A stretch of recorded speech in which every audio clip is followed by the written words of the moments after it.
Chapter 201, In the Army. A few months later, at the Blood Fortress, in Heath's training room. TSS. TSS. In the room, the purifying candle was burning. In front of the flickering candle, Heath was still meditating. Beep, elemental extraction successful. Spiritual power increased. Beep, elemental extraction successful. Spiritual power increased. The sound of the system notification rang in his ears from time to time. Ever since the system returned, every time he meditated, he would receive an additional spiritual power increase. One had to admit that the feeling of training with the cheating device on was really great. In the blink of an eye, the candle burned out. At the same time, it also announced that Heath's meditation for the day had come to an end. He opened his eyes, but he was not in a hurry to leave the room. Instead, he walked to a corner of the room. There was a wooden table here. On the table, there were some strange things. There was a necromancer's flower with pale petals that were as thin as a finger, an abyss eyeball that was the size of a fist that was not filled with blood threads, and a soul spark that was blue all over like a ball of burning flames. These were all materials used to transform souls. Although the bloody fortress was fraught with dangers, the advantage was that there were enough materials in this place. As long as one fought here for a day, they would be able to obtain the materials needed for training. It might not be much to an apprentice, but it would be of great help to a wizard. One had to know that the materials used for a wizard to train on the path of cultivation were extremely expensive. Take the materials used to transform souls in front of them for example, they could easily cost thousands or even tens of thousands of magic stones.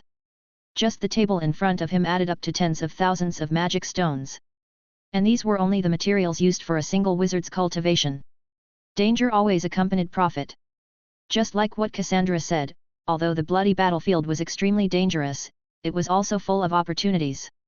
Otherwise, the materials used to mutate a soul would not be something that Heath could afford. Picking up the necromancer's flower, Heath chanted in his heart, extract. Beep, extraction successful. Soul mutation plus 386. A strange energy surged into his body. He could clearly feel his soul tremble slightly, and then the energy smoothly merged into his body. There was no rejection, no impurities. Everything came so naturally. Heath praised, things like soul mutation, are really more comfortable when extracted. Just like meditating to absorb elements, there would always be impurities, so was soul mutation. Moreover, the problem of such impurities was particularly serious in the aspect of soul mutation, because soul mutation was carried out by directly absorbing materials. Necromancer's flower, abyss eyeball, star spirit grass, and these were all strong soul materials in themselves. When refining and absorbing them, there would always be a large number of impurities that would fuse into the soul. The impurities that would fuse into the soul were very uncomfortable. In a pictographic analogy, it was like drinking a glass of water that was full of sand. However, the mutation that was extracted through the system was the purest mutation energy that had no impurities. Of course, it was far more comfortable than refining and absorbing it. Beep, extraction successful. Soul mutation plus 292. Beep, extraction successful, soul. Soon, Heath extracted the few materials separately and obtained a total of nearly 2000 soul mutation rate. The soul mutation rate on the interface increased by 0.23 percentage points.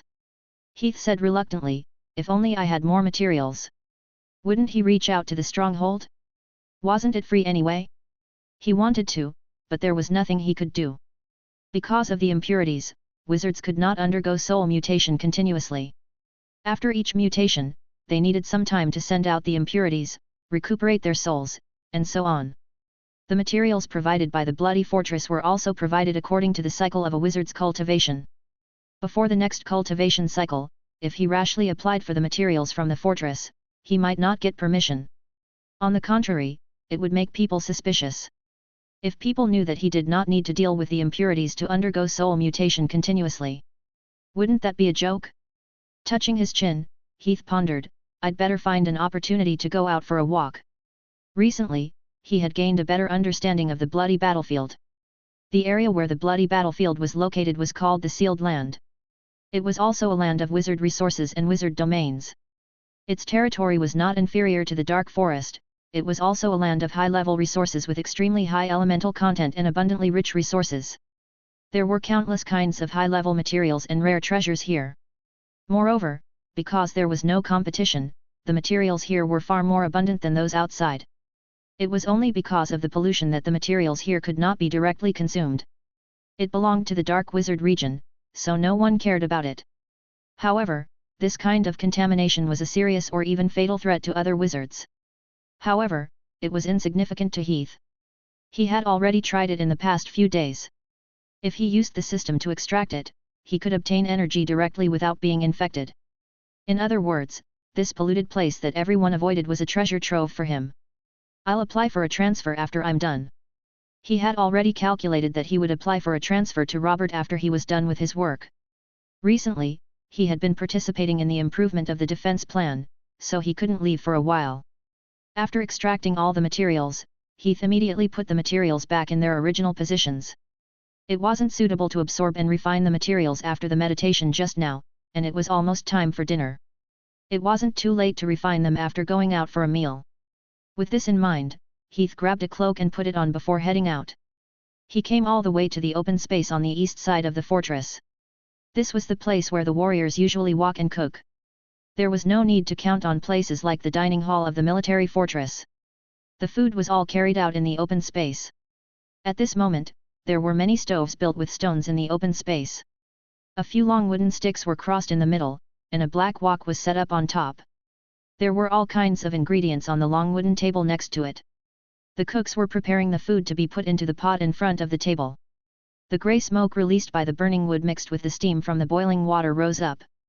It was lunchtime, and it was a lively time in the open space. The warriors gathered by the bonfire in groups of 3 or 5. While waiting for the food to be put into the pot, they discussed all kinds of messy topics. When they saw Heath come over, the warriors who were sitting immediately stood up and greeted him. "Lord Heath! Are you here to eat, Lord Heath? It's a pleasure to meet you." Wherever Heath passed by, the warriors would greet him. Half of their tone was out of respect for those in higher positions, but more of it was out of respect and worship. Because of the need to extract attributes, Heath would always personally go to the front line to fight alongside these warriors in every war. What was the concept of wizards being on the battlefield? It was known that spellcasters had always been fighting as the backline damage dealers on the battlefield. Not to mention wizards, even apprentices were mostly placed in the back line, under heavy guard. How could there be someone like Heath who personally went to the front line to fight? Over time, this naturally made Heath gain the respect of the grassroots warriors. In addition, Heath himself did not put on any airs, which made the warriors even more fond of him. He inexplicably built up his own reputation. Civilian wizard, black-haired knight, heroic Heath. People always called him that in private. "Lord Heath, sit here, sit next to Sam. Sam has already reserved a good seat for you." A loud voice sounded. In front of a bonfire, the bearded dwarf, Sam, tried his best to wave at Heath. In order to make himself more conspicuous with his short stature, he even jumped on a large rock beside him. Ever since he was saved by Heath on the battlefield, he had always considered himself as a follower of Heath. Wherever Heath appeared, he would always try to curry favor with him. Heath walked over and said, "All right, I can see. There's no need to jump anymore." There were a few warriors sitting in front of the bonfire. There were elves, dwarves, and humans. When they saw Heath coming over, everyone stood up to make room for him. Seeing that, Heath did not stand on ceremony and naturally sat in the middle of the warriors. He picked up a spoon and stirred the black pot in front of him. He asked casually, "What do you want to eat today?" "Red potatoes? Stewed beef? They even added some carrots. These 3 things again. Those in logistics are getting more and more stupid. Why is there no change at all?" A sharp-eared elf laughed and jokingly said, "You can throw Sam down. The carrot-stewed dwarf will definitely taste good." This was Sam's comrade in arms, Palandy. "Ha ha ha. Carrot-stewed dwarf."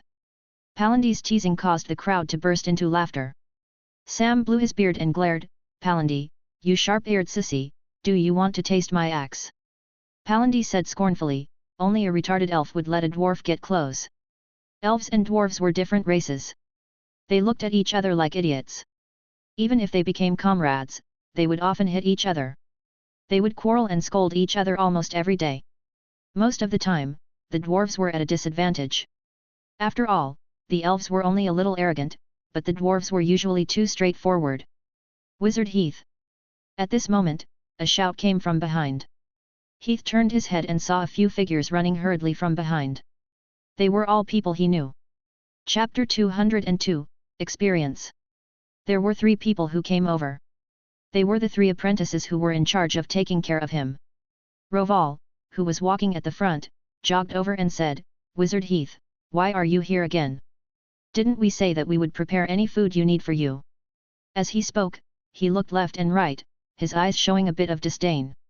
Only the big-headed warriors were cooking in the square. The fortress had a fairly standard independent restaurant for spellcasters. Not to mention wizards, even apprentices, even knights with a slightly higher status would rarely come to such a place. Heath said, "It doesn't matter. It's the same wherever we eat." Roval and the other 2 wanted to say something more.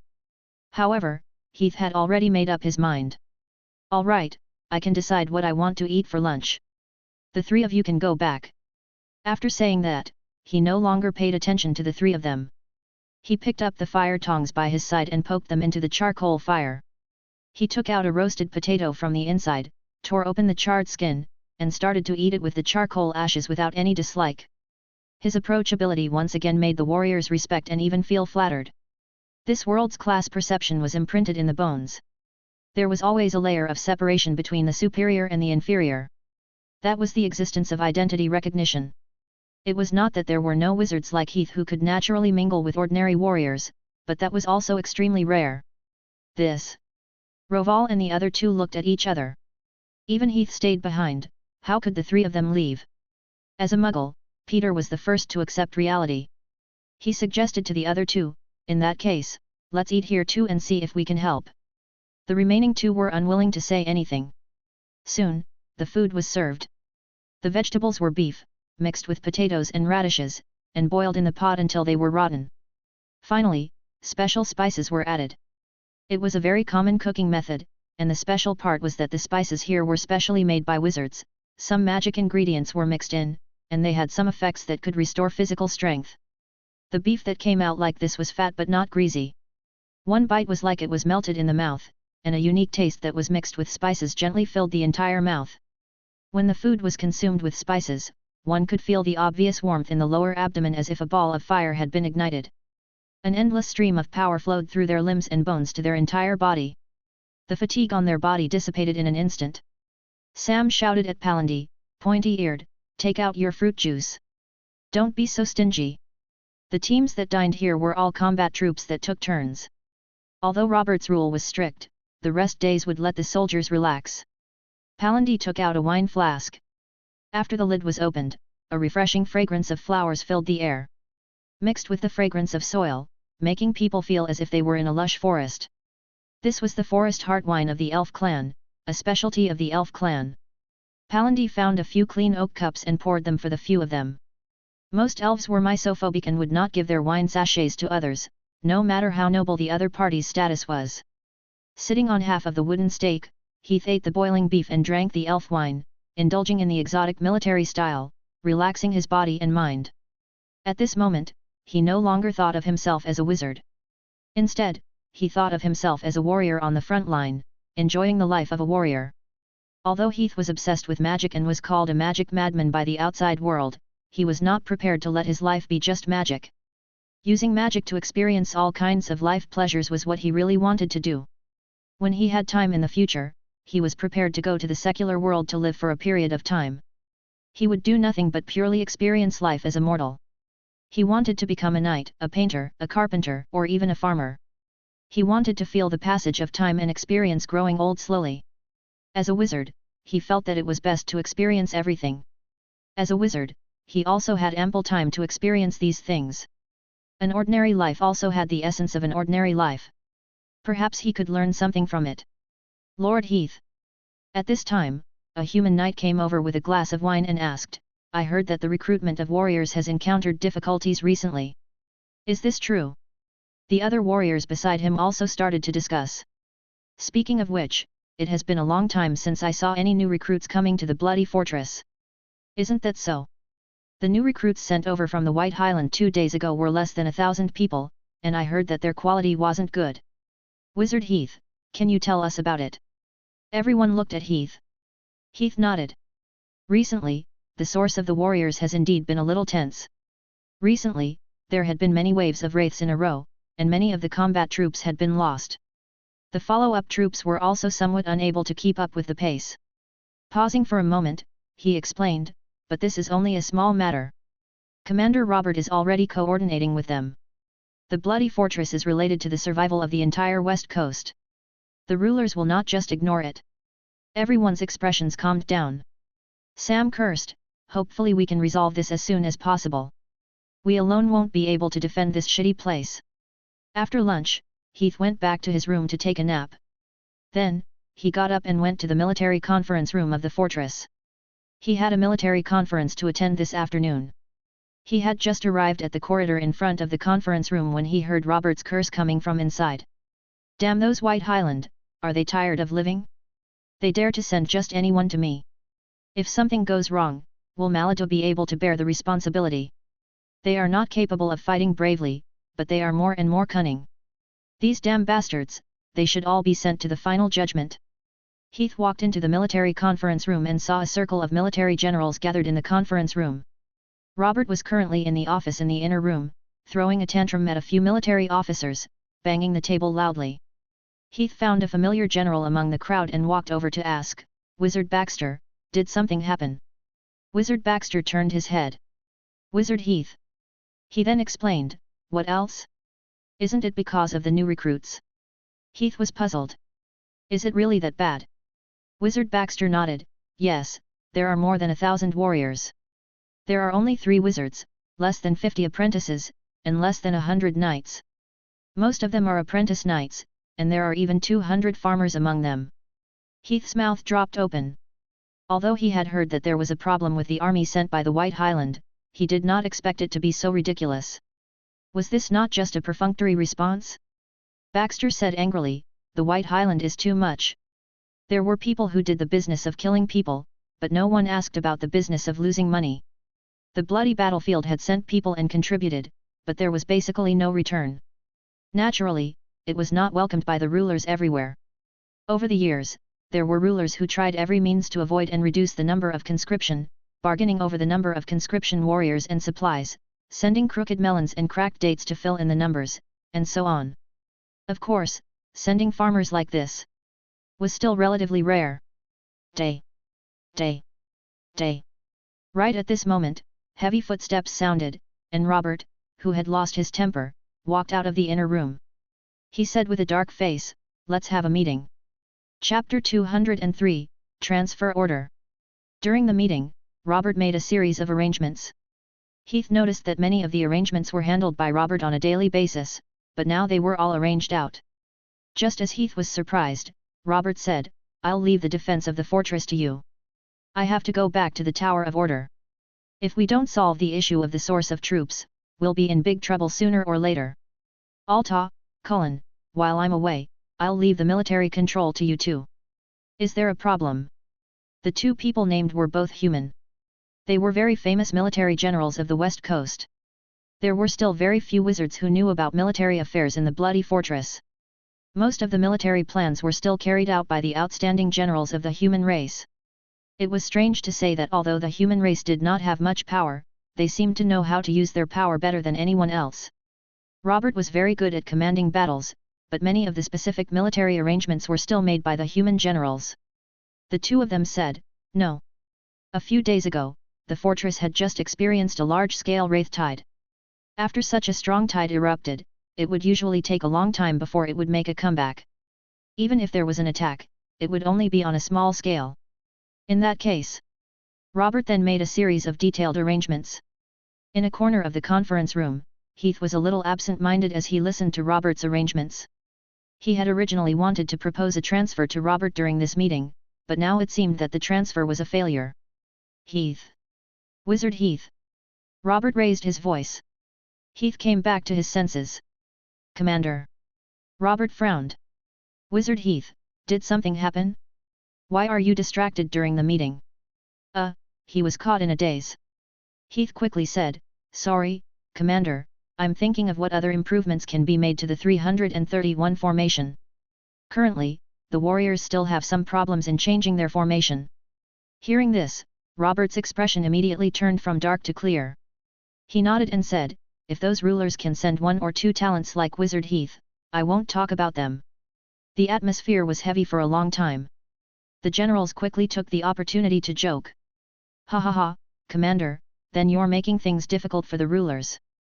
They might not be able to find a second talent like Wizard Heath even after searching the entire west coast. How can he be casually brought out? He's skilled in magic and knows military affairs. He's really young and promising." Thanks to his suggestion on the formation, the casualty rate at the front line has dropped quite a bit recently. Although the generals were trying to ease the atmosphere, they were not just talking nonsense. The last time on the battlefield, Heath had discovered that the soldiers were prone to mishaps when changing their formation.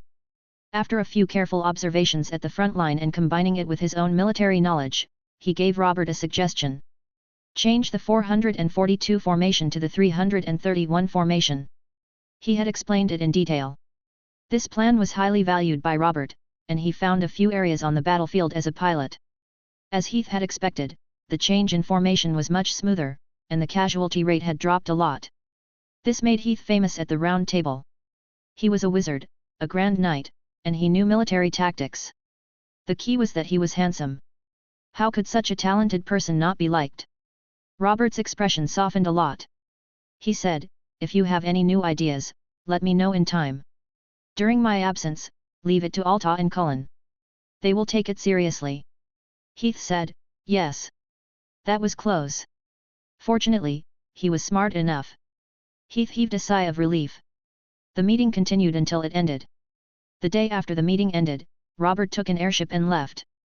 Heath thought that his plan to go out was ruined, but he didn't expect that after Robert left for a few days, things would take a turn for the better. However, this turn of events was a little. A few days later, Bloody Fortress, Cullen's office. Knock, knock. There was a knock on the door. Heath walked into the office. Not long ago, he had received a messenger's notice saying that Cullen was looking for him. In the room, Cullen was sitting in front of his desk, sorting out documents. When he saw Heath enter, he quickly stood up to welcome him. He said with a smile, "He, Wizard Heath, you're here? Come here quickly." Cullen was a count of the human kingdom that used to be under the jurisdiction of the wetland in the Old West to the southern part of the continent. Because of his outstanding military ability, he was recommended by the local wizard master to come to the bloody battlefield. Heath said, "Are you looking for me for something?" Cullen said, "Sit down first." "Let's talk first, Wizard Heath." The two sat on the sofa in the reception room and asked the servant to bring some tea and snacks.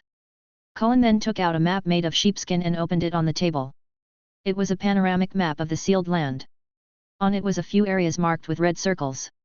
They were all the military deployment areas of the Bloody Fortress. Cullen explained, "Wizard Heath, it's like this. Recently, the news from the Valley of the Dead has been a little tight. They hope that we can arrange for some reinforcements. They need an official wizard there. You were the first person I thought of."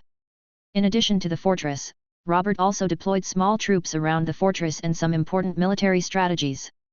They were used to track the movements of the wraiths and also to reduce the pressure on the fortress. Heath raised his eyebrows. He had wanted to go out to begin with, and the Valley of the Dead was one of his previous choices. He would not miss such an opportunity. Just as he was about to agree, he suddenly saw Cullen's unusual expression. He looked a little nervous, as if there was something he did not want him to know. When their eyes met, he even deliberately avoided his gaze. Heath frowned. He thought for a moment and replied, "As a warrior, it is natural for me to obey the command. I am just curious, why did you choose me?" Thinking about it carefully, there was indeed a problem. There were so many wizards in the fortress, and Heath's current status was equivalent to a military staff officer. This military staff officer was sent to the front line to fight. This was too strange. Cullen's eyes were a little evasive, and he laughed dryly. "Haha, I heard that Wizard Heath's strength is outstanding, so..." Heath interrupted, "Is that so?" In terms of military rank, Cullen was a silver general. As a bronze officer, he was not qualified to question the other party's decision. However, Heath was a wizard.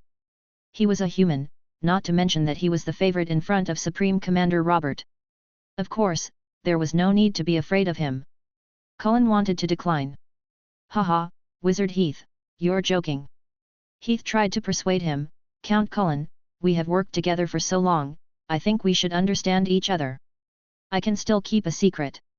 Cullen looked hesitant. Heath continued, although Commander Robert handed over the command to you before he left, I don't have the right to refuse your order, but will the commander really not ask after such an unusual order? Cullen's expression changed slightly.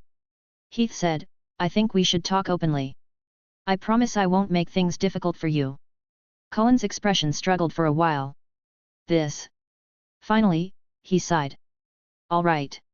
After a pause, his expression was serious. He asked directly, Wizard Heath, I want to know, did you offend anyone recently? Chapter 204, Let's Go. Partridge. Heath was stunned at first, then he thought of something. He asked in confusion, Winston. During this period of time, it could be said that he had a conflict with him, and he had the right to transfer him to the front line. After thinking about it, the only one who could do that was the huge Partridge family. Cullen didn't continue to talk about it, but said apologetically, I don't mean to make things difficult for you, but... I hope you can understand. Heath nodded. I understand. After all, this was a world dominated by wizards. Without any endorsement, a human general like Cullen had very little authority. Cullen probably felt a little apologetic, so he thought for a while. He then helped to guess. Among all the outposts, the Valley of the Dead is relatively safe. I think that since they chose to let you go here, they should only mean to give you a beating. Maybe there is still room for change. You might as well try to communicate with them. Just as Cullen had guessed, Winston sent people to visit Heath's residence that evening. He directly said that if Heath did not want to go to the Valley of the Dead, they could change the mission at any time. Of course, Heath insisted on the previous choice and refused again. Surrender? This was impossible. Not to mention the previous problem had not been solved. Moreover, if he did not promise that he would simply surrender after being beaten up by others, wouldn't that only make people look down on him? However, he still had to give some response to this matter. Otherwise, people would think that he was easy to bully, and afterward, they would cause a lot of trouble. But what should he do? After thinking for a while, Heath finally came up with a solution, which was treat others to a meal. After sending away the people sent by Winston, he immediately asked Martha and the others to prepare a dinner party. He invited almost all the generals in the fortress who could speak, but only Winston was missed. Everyone was also very respectful. Most of the people who received Heath's invitation came. The dinner party was themed with a farewell act. Naturally, there were guests at the party who asked where Heath was going. At that time, he conveniently said that he was being transferred himself to the Valley of the Dead. A military staff officer being sent to the front line was strange no matter how one looked at it. As long as one paid attention to it, one could basically know the cause and effect of the matter. Robert's management of the army enforced that the most taboo thing for one to do was to use their power for personal gain, especially this kind of insidious and backhanded thing. This was also a method that could not be helped. One had to be hard in order to forge iron. If others really did not dare to provoke him, they still needed to have enough strength to hold the initiative in their own hands. This matter also gave Heath a reminder. During this period of time, he had really been a little high profile. With only the strength of a wizard, he was not worthy of his current reputation. It was best to keep a low profile. The day after the banquet ended, Heath did not delay. He immediately boarded the carriage and headed to the Valley of the Dead. Before Heath left, at Winston's mansion, Winston's servant had just reported to Winston about Heath's banquet. After listening to the servant's description, Winston's expression was very surprised. He said in disbelief, "You're saying that this young wizard rejected me once again and even held a banquet to publicize the matter of me roping him in?" The servant said, although he didn't say it explicitly, he did imply it. Winston's expression darkened. He cursed in a low voice, "Self-righteous thing." The servant asked, "Then why don't we?" Winston shook his head. "There's no need to provoke Robert. Let's end this matter here." After a pause, he snorted lightly. He said disdainfully, "He's just a muggle. He thinks so highly of himself just because he has a bit of talent and luck. Let him be this kind of shameless and self-righteous thing. He won't become a great man. Partridge's flag doesn't contain trash." A few days later, in a forest in the northwest of the Bloody Wilderness, Da-da-da. The sound of horse hooves echoed in the dense forest, and a convoy slowly passed through it. It was a convoy with a strange composition. There were more than 20 members, including humans, elves, and dwarves. They formed a convoy, escorting 2 carriages in the middle of the convoy. On this trip to the Valley of the Dead, besides Heath, there was also the elf princess Irina whom they had met at the banquet that day. This elven princess played the role of the spiritual leader of the elves in the bloody battlefield.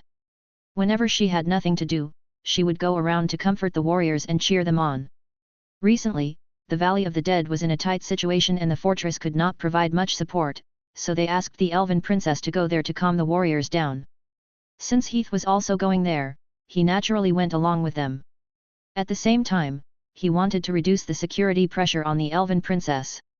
Recently, the fortress could not spare too many people to organize guards for the elven princess.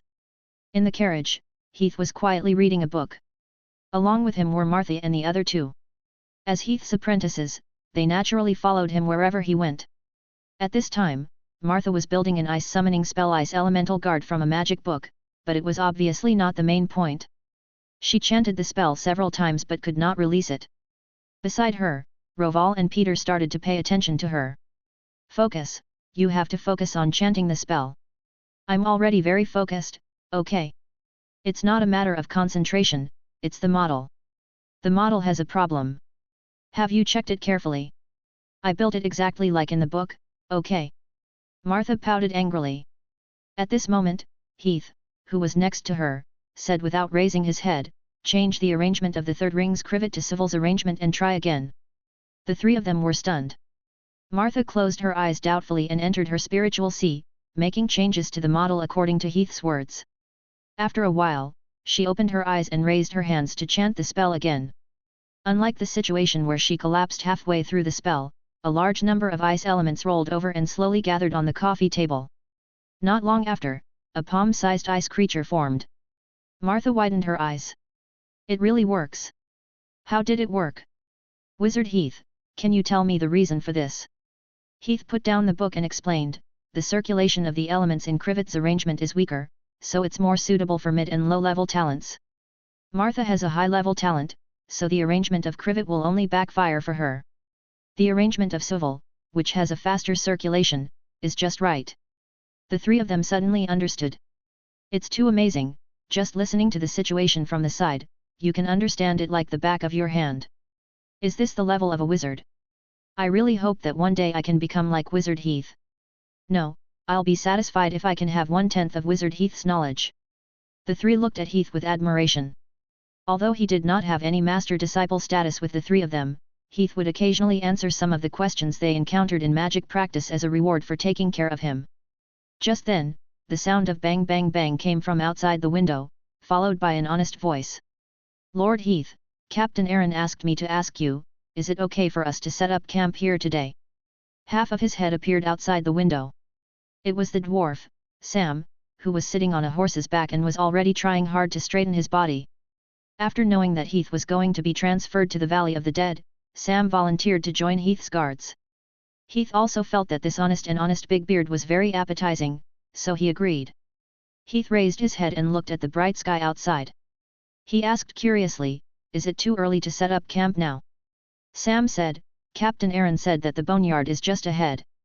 There might be wraiths there, so it's not suitable to set up camp at night. We'll rest here for a night and set off early tomorrow to go straight through. Heath said, all right then. It was better to leave the professional matters to the professional people. The convoy stopped. The guards set up camp and the woodcutters quickly built a decent camp in the open space. The guards present basically had the strength of knights, so building a camp was a piece of cake. Errant, go outside and set up some Holy Spirit pollen. Although we're not at the boneyard yet, it's still a precaution. Kadu, have you finished picking the mushrooms? Someone chop down a tree, or there won't even be a place to rest. In the middle of the empty space, a brown-haired knight in his 30s was commanding the guards to set up camp. This was Knight Aaron, and the leader of this team was an advanced level knight. Captain Aaron. At this moment, Heath walked over. Knight Aaron hurriedly trotted over to greet him. Sir Heath, do you have any orders? It could be seen that his attitude was quite respectful. Knight Aaron came from the Underdark Treesia, and his hometown happened to be near the kingdom of Navi. A few years ago, he almost met with an accident during the war. In the end, his family hid in the kingdom of Navi and survived. Therefore, he respected Heath very much. Heath said with a smile, "Look at my outfit. Can't you guess it?" At this time, Heath was wearing green leather armor, and a cross sword was slung on his waist. He looked like a warrior. Knight Aaron said, "Sir, do you want to practice your sword?" Heath nodded. "Are you free?" After receiving Robert's advice that day, Heath seemed to have a sudden enlightenment, and he immediately found the direction of knight training. Recently, he had also increased the intensity of training, and whenever he had some time, he would find someone to practice his sword to improve himself. The effect of training after having a direction was very significant. These days, Heath clearly felt that his swordsmanship was improving by leaps and bounds. He had a feeling that he was not far from the sharp sword realm mentioned by Robert. After resting in the forest for a night, the next morning, the convoy continued its journey and soon arrived at the boneyard. However, the convoy ran into trouble here. Chapter 205, Hurry Up. The next morning, things didn't go well. As soon as they set off in the morning, heavy rain fell from the sky.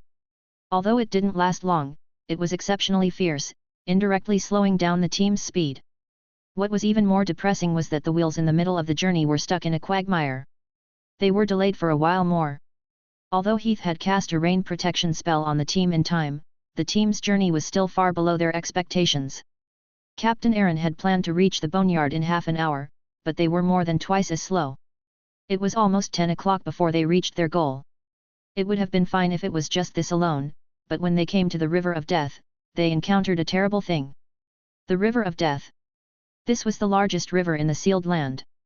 It ran from east to west through the entire sealed land, cutting the sealed land into two parts, north and south. Many places in the sealed land had to pass through it from the south to the north. At this moment, in front of the River of Death, Captain Aaron stood in front of a riverbank, frowning as he looked ahead. There should have been a suspension bridge on the river bridge in front, but now the suspension bridge was gone, leaving only the wooden stakes nailed to the riverbank and half of the remaining rope. Knight Aaron frowned. "Why is it broken? Is it because of the heavy rain?" The Valley of the Dead was located on the northwest side of the sealed land. To go there, one had to go through the River of the Dead. Knight Cater asked, "Can you ask the wizard to think of a way?" Aaron shook his head.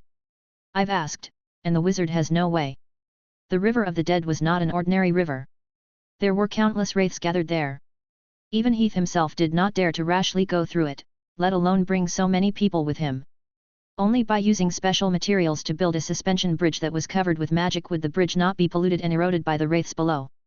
Aaron took out a map and looked at it. "There's another suspension bridge 20 miles away from here. Let's go there." Half an hour later. Aaron frowned as he looked ahead. In front of him was a turbulent grayish-white river. The suspension bridge that should have existed above the river was empty once again, leaving only the wooden stakes on the banks of the river. What's going on? Was it broken again? The terrain of the boneyard was steep and the river was swift. The drawbridge on the river would often be washed away. Without time to think, Aaron took out the map and looked at it. He said decisively, "Let's go to the next place." The third drawbridge was close to 60 miles away, and the road was not easy to walk on. It took Aaron 2 whole hours to get here, and it was already noon. However, when he finally arrived, the situation in front of him was the same as before. The bridge was broken again. Aaron's face was full of disbelief. "No way! All 3 bridges are broken." Although he had heard back at the fort that the drawbridge here was not very strong, he had never heard of such a situation where several bridges were washed away. "Captain, what should we do now?" Aaron looked at the sky and hesitated for a moment before saying, "Let's look at the last one. If this one is also broken, let's retreat first." Yes. Time was tight. In order to lead everyone out of the boneyard in time, they did not even have time to eat lunch properly. Everyone casually ate some dry food and then continued on their journey. Finally, when they came to the 4th drawbridge, what was waiting there was no longer a lonely wooden stake. The drawbridge was still intact and hung on the river channel. The flickering runes on the bridge indicated the degree of completeness of this drawbridge. Aaron let out a sigh of relief. Cross the bridge. Leading the horses and pulling the carriage, everyone smoothly crossed the drawbridge and finally arrived at the other side of the river. There was only a flat road ahead. The rest of the journey only required one to walk all the way through the boneyard and then arrive at their destination. However, it was already 2 o'clock in the afternoon. Aaron, who had just breathed a sigh of relief, could not help but tense up again, and a little worry appeared on his face. Everyone, speed up. We have to leave this place before nightfall. Yes. However, luck was sometimes like this. Once they were unlucky, they would really feel like their teeth would be stuck if they drank cold water. It was still because of the heavy rain in the morning that the road became exceptionally muddy. The wheels of the horse carriage had repeatedly sunk into the mud, and each time, it would take quite a bit of time. They rushed forward slowly. Seeing that night was about to arrive, the team still could not leave the boneyard. At dusk, at the boneyard. Day. Day. Day. Day. The sound of horse hooves echoed in the forest. A pair of carriages and horses were galloping on the muddy road.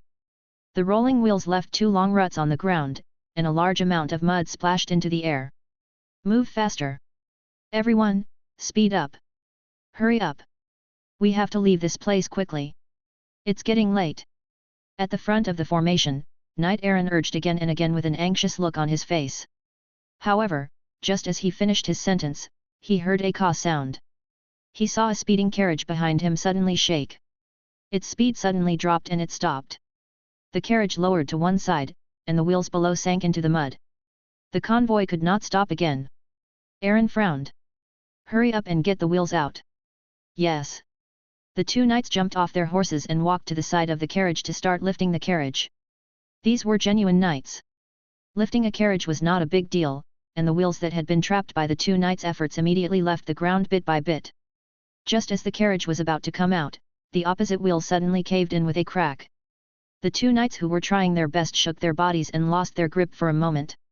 The wheel that had just been lifted out once again caved in and almost hit a knight. Aaron was so anxious that his head was covered in sweat. He jumped off the horse and walked over. Let me do it. But at this moment, Knight Aaron. A voice came from the carriage. It was Heath, who was sitting inside. Knight Aaron hurriedly bowed and said, Sir Wizard, don't worry. I'll take care of it right away. Heath said, set up camp here. We'll move forward tomorrow morning. Aaron was stunned. He quickly shook his head and said, Sir, we can't. This is the boneyard. There are white bones everywhere below, and there's a river of the dead next to it. These bones are very easy to be corroded by wraiths. Once they wake up at night, it's very likely that we'll meet them. Previously, Aaron had been arranged to be in the logistics team. He was mainly responsible for the transportation of supplies between the fortress and the Valley of the Dead. He had personally seen the boneyard at night, and he knew how dangerous it was. Heath asked bluntly, can we walk out of the boneyard before night falls? Aaron was speechless for a moment.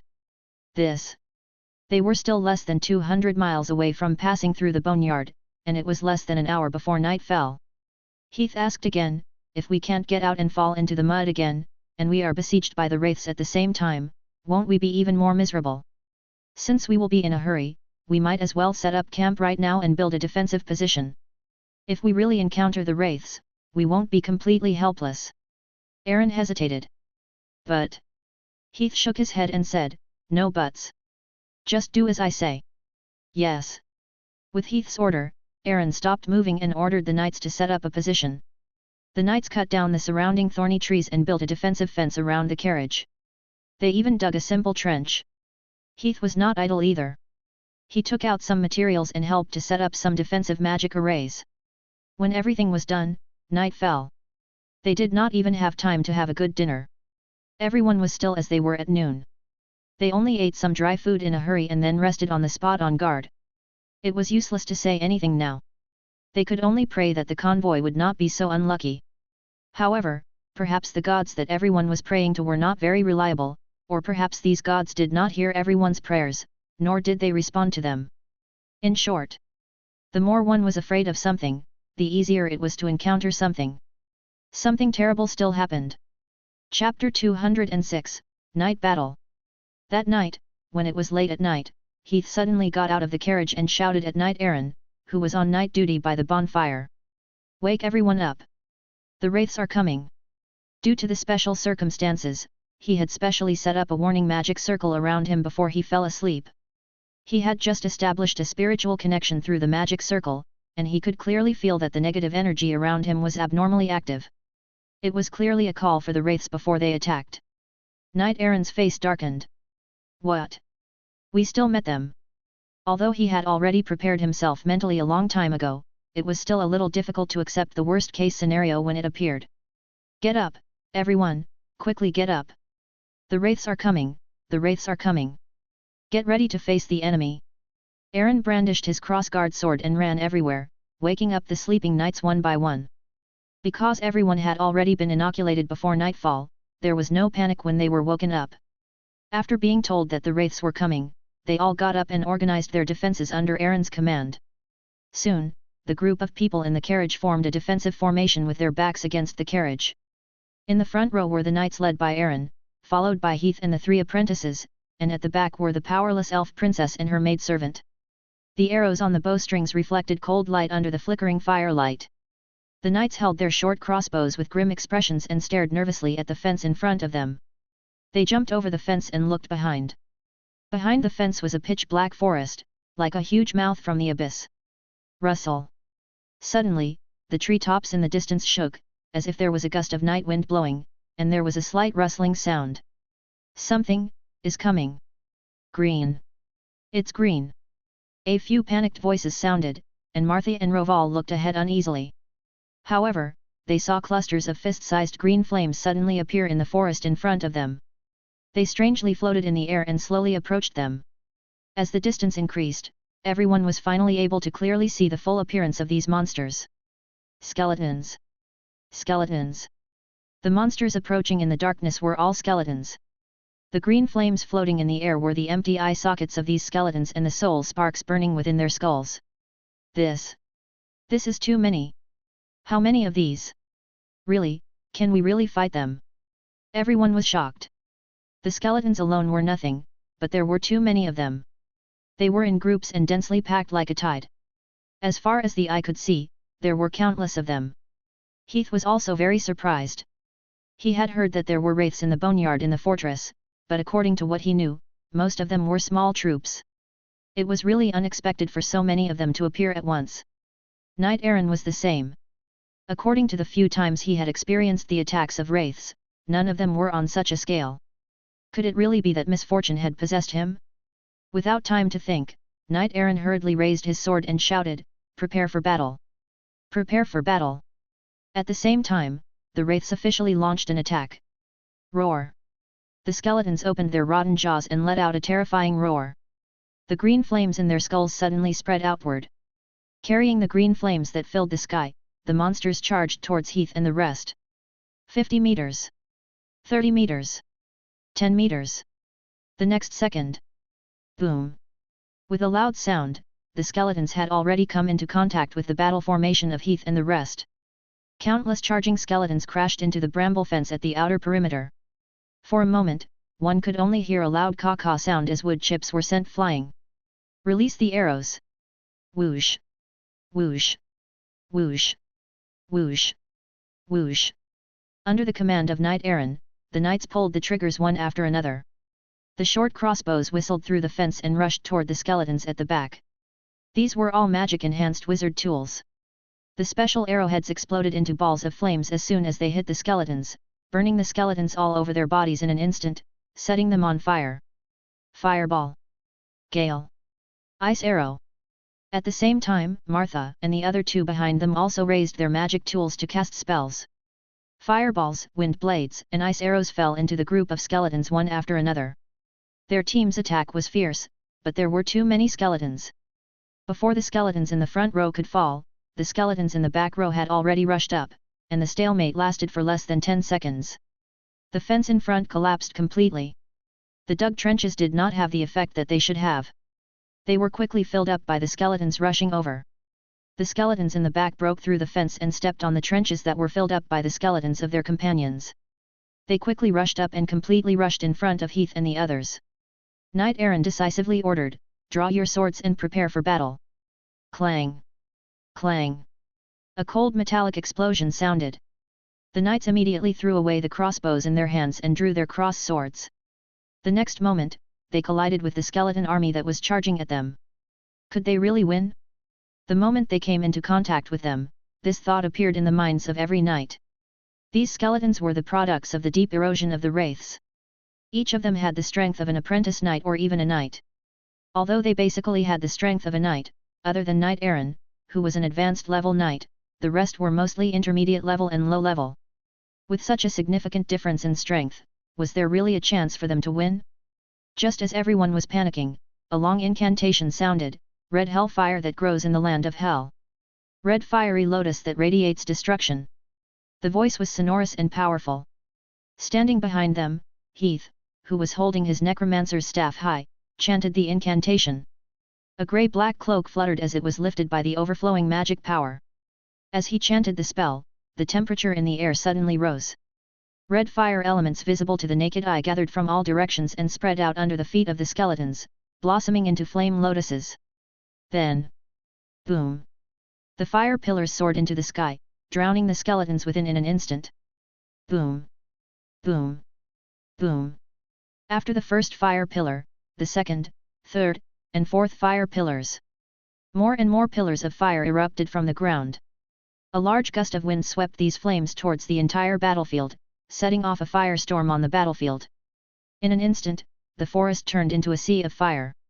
Tens of thousands of skeletons were instantly submerged and swallowed by the sea of fire.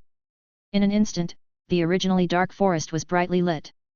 The knights' morale was greatly boosted. It was meaningless to calculate the number of enemies. This was never a world where victory was decided by numbers. So what if there were more skeletons? They had a wizard. They had a god. The wizard's spell is here. Everyone, don't panic. We will definitely win, the wizard will definitely win. The knights raised their arms and shouted. Heath was naturally releasing the hellfire sea that he had made many meritorious deeds during his apprenticeship.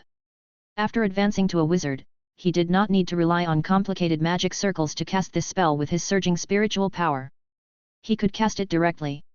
While controlling the hellfire to sweep through everything, Heath's expression became a little strange. He felt that this wave of wraiths attacking them was very strange.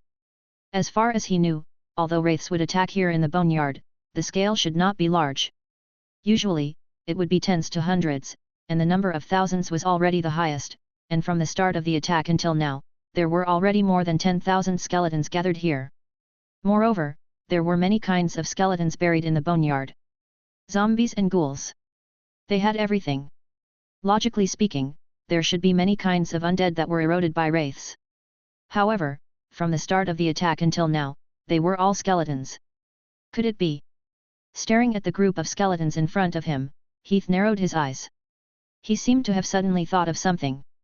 He immediately raised his left hand and spread out his wizard's force field. A skeleton flew straight towards him, until he grabbed the neck of the skeleton. When the skeleton flew over, his right hand shook slightly, and half of a dagger immediately appeared under his robe. The moment he grabbed the skeleton, he immediately raised the dagger and cut off the 4 limbs of the skeleton. The only thing left was its bare body that was wriggling. Staring at the skeleton in front of him, Heath immediately released his spiritual tentacles and invaded the skeleton's soul to carefully observe it. After this observation, Heath's eyes immediately lit up.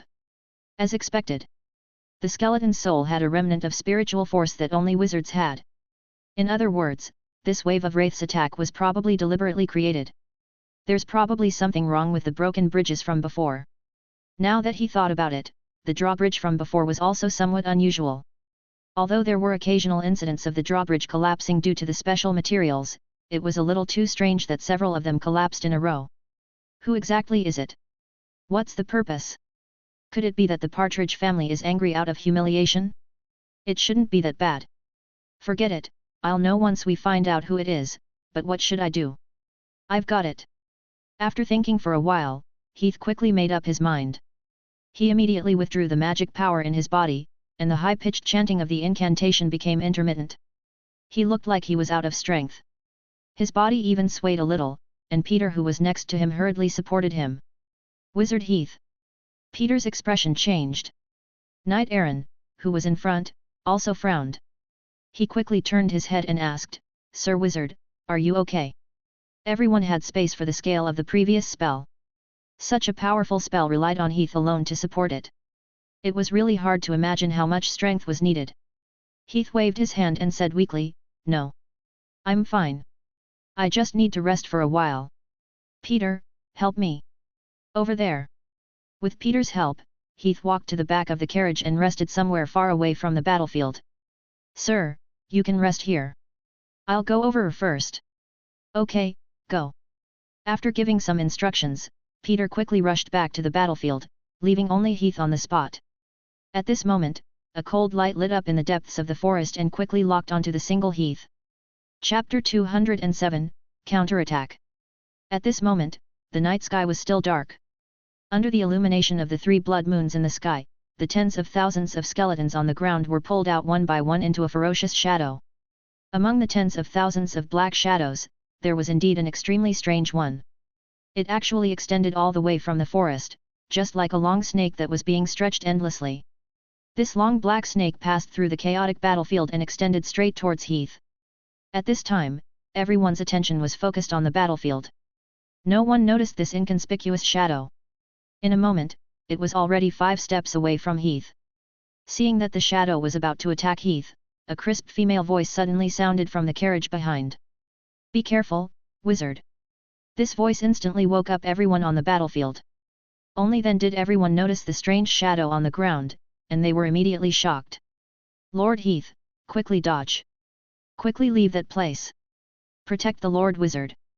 Knight Aaron's expression suddenly changed, and he hurriedly brandished his sword to defend. But at the same time, the black shadow on the ground suddenly exploded, and instantly transformed into a tall and sturdy figure holding a sickle. The sickle exploded with a white flame-like substance. It was as if the Grim Reaper from hell had raised the sickle high and slashed down at Heath's head. Heath, who was on the ground, seemed to have just reacted. He only had time to activate a water shield. Boom! There was a loud sound. The scythe and water shield collided with each other, creating a violent explosion. White flames instantly engulfed Heath and the carriage next to him. The white flames seemed to have an extremely high temperature. The carriage and the human shape in the flames were like a candle, melting at a visible speed. "Damn it, put out the fire. Sir Wizard!"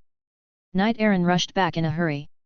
Beside him, Martha and the other 2 cast several water spells in succession, finally extinguishing the white flame. However, only a few remnants of the carriage were left under the flame. Heath's trace had long disappeared. Everyone's faces sank.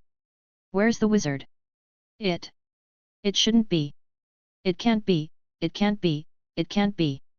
The wizard is so powerful, how could he be so?" Everyone was in disbelief. Before everyone could accept this fact, at this moment, a sinister laugh sounded from within the forest. "Keek, it's useless. No one has been able to hit my god of death's flames and been safe and sound. Your wizard won't be able to do it again, haha." At some point in time, a figure appeared in the forest behind them. The fire had burned most of the skeletons, and the forest was suddenly empty, making this figure extremely conspicuous. This was a man with a very hateful appearance. His entire body was wrapped in a black cloak, and the skin that was exposed to the outside seemed to have been burned by fire, revealing the scarlet muscles below and even the thick white bones below. Part of his eyes was already completely exposed, and the 2 scarlet eyeballs that were rolling within looked extremely terrifying. At the same time, a voice immediately followed. "Felix, where did your flames take the necromancer's staff? I've already reserved the official grade wizard tool." Another man walked out from the forest. He was an extremely tall and sturdy man. He was only wearing a pair of pants, and his upper body was completely naked. His muscles were covered with fine hair, and he looked a little disgusting. A woman's voice followed closely behind. "You two, don't waste time. Master and Iza are still waiting for us." A young woman came out from the forest. Compared to the previous 2, this woman's appearance was relatively normal. However, the strange thing was that the woman's hands were not palms below her wrists. Instead, there were a pair of vertical bells. As she walked, the sound of ding-ling, ding-ling, rang out. Everyone was shocked and blurted out 2 words. "Dark wizards." The skeleton man turned his head, and an ugly smile appeared on his ferocious face. "Ha ha ha, dark wizards? I like this title. The only thing the Wizard Alliance is against is to name us after this." Knight Aaron's face turned ugly, and the other members felt as if they had fallen into an ice cellar. Dark wizards, and there were 3 of them at that. Under such circumstances, one did not need to think to know how bad the situation was. Without time to think, Knight Aaron gritted his teeth. He decisively grabbed a knight and said, "Cato, call the princess out of the carriage immediately. Later, I will ask everyone to hold them back, and then you will immediately take her highness and escape. Do you understand?" His main task was to escort Heath and the elf princess. Now that something had happened to Heath, the elf princess could not suffer any more injuries. "Captain!" Aaron said angrily, "this is an order." "Yes." Cato rushed to the carriage behind in a panic and quickly called the elf princess out. At the same time, Aaron raised his sword and shouted, "Charge! Fight to the death! Charge! Fight to the death!" With that, with a clang, he drew his cross-shaped sword and charged forward. Seeing that, the guards behind him quickly followed. The skeleton sneered. "You're courting death." After saying that, he raised the staff in his hand. However, at this moment, a large hand stopped him. It was the burly man standing beside him. The man sneered, "Don't worry, let me play with you first." The skeleton man frowned, "Don't waste time." The man said, "Don't worry, it won't take long." After saying that, he threw the skeleton man aside and rushed forward. As he ran, the man's body began to undergo drastic changes. His thighs became thicker, and his body became stronger. The thick fur all over his body grew longer and longer, quickly covering his skin. His cheeks began to grow longer, and sharp teeth grew out of his mouth. In an instant, the man actually turned into a wolf, turning into a werewolf. "Ha ha ha, let me see what you are capable of." The man laughed loudly, and with a sudden burst of strength from his legs, he jumped 7 to 8 meters high, pouncing towards a knight. "Be careful, Yuzi."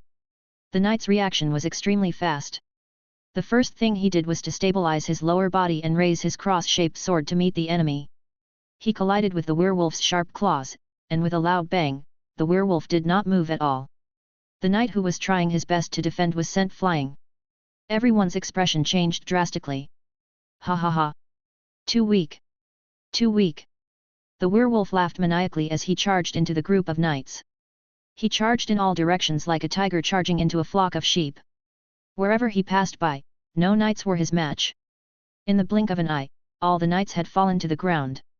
It had only been a short while since the knights led by Aaron had launched their charge until the knights were defeated.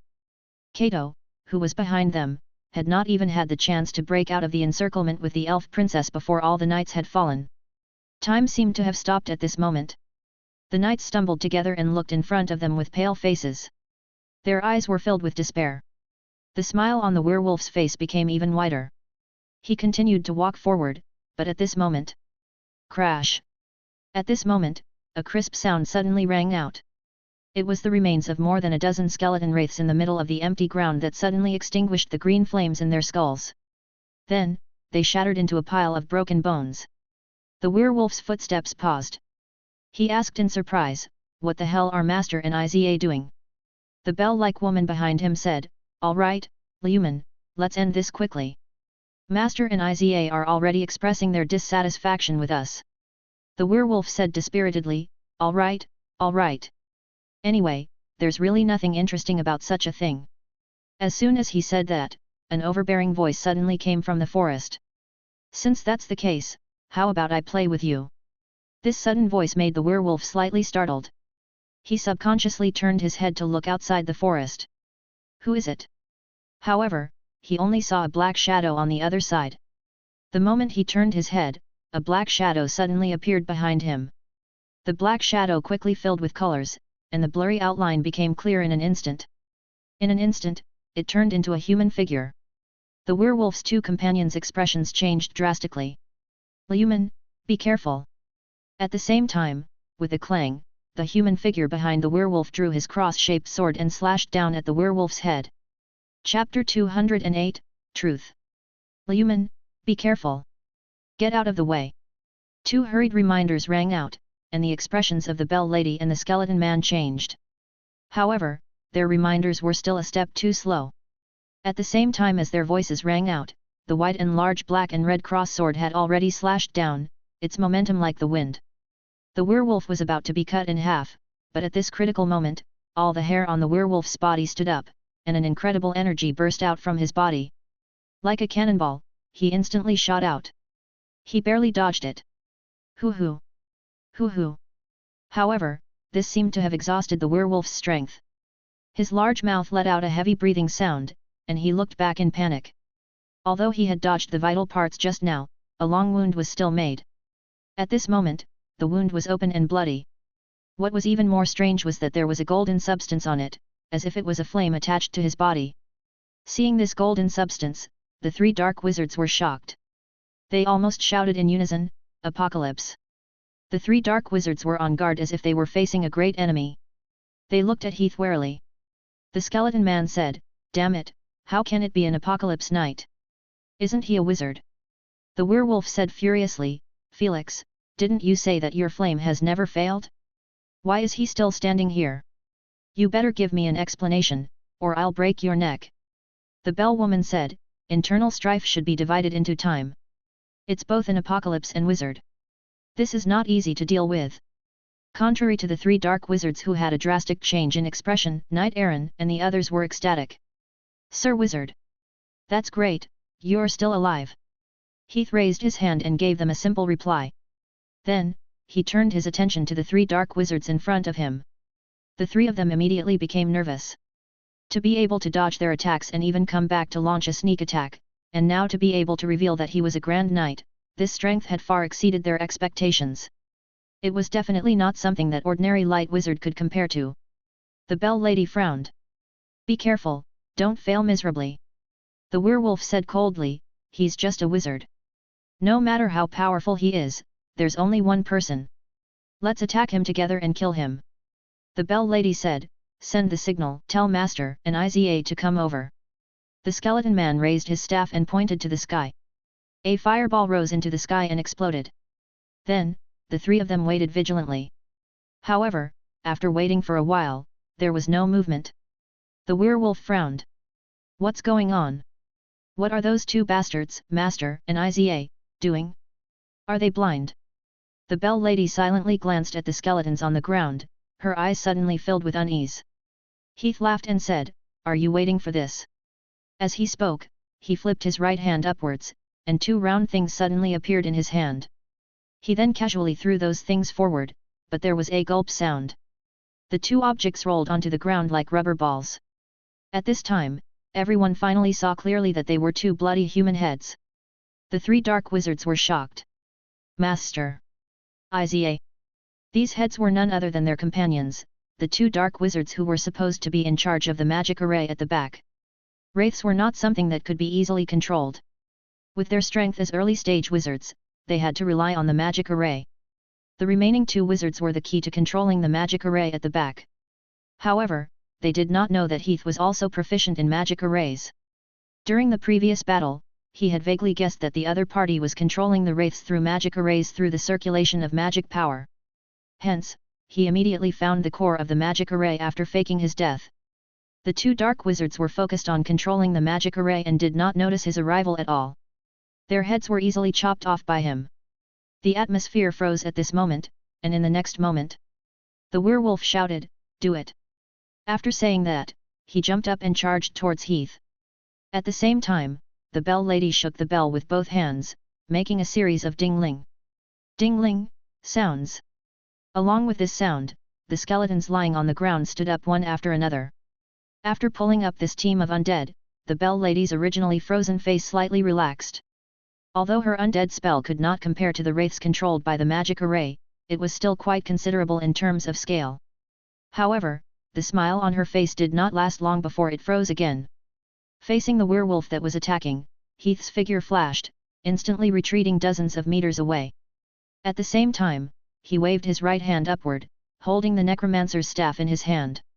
He then raised the necromancer's staff high and thrust it down, stabbing the staff into the ground. As he moved, a blue soul flame immediately rose from the skull at the top of the development.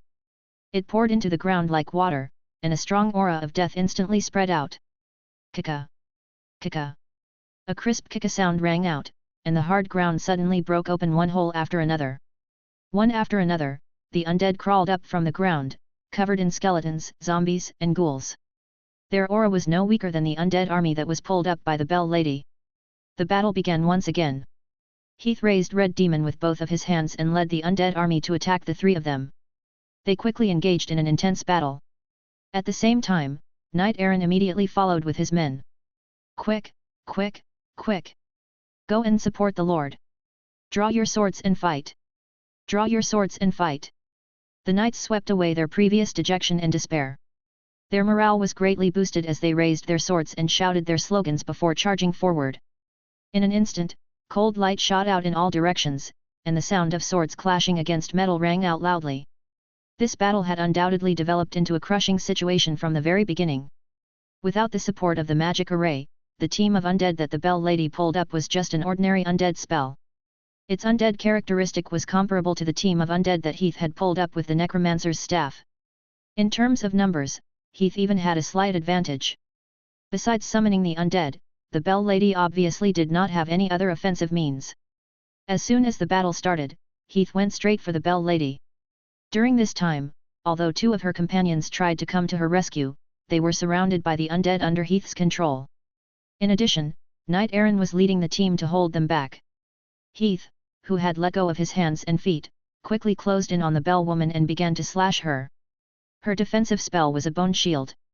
Her defense was not bad, but in front of the high-level wizard tool Red Demon, she could not withstand a single blow. In no time at all, she was crushed by Heath and died first. Once the Bell Lady died, her team of thousands of undead also collapsed. The remaining skeleton man was attacked by the undead gathered by Heath. Together with the surprise attack of Knight Aaron and the others, he was killed on the spot. The last werewolf saw that the situation was bad and wanted to escape. However, he did not know that Heath had already set his eyes on him. The moment he wanted to escape, he immediately launched a fierce attack. With the power of a high-level wizard tool and the strength of a grand knight, he was easily killed. Plop! The werewolf who had half of his head cut off kneeled on the ground. His eyes, which had lost all of his anger, were still filled with unwillingness. High-level wizard tool. After saying these words on the verge of death, he slumped forward and completely fell to the ground. A crisis had been resolved. Won? Haha, we won. Still alive? We're still alive? I really can't believe it. The knights cheered. They had thought that they would definitely die, but they had never thought that the situation would be reversed in such a short time. Not only were they unharmed, but they had also killed all the enemies.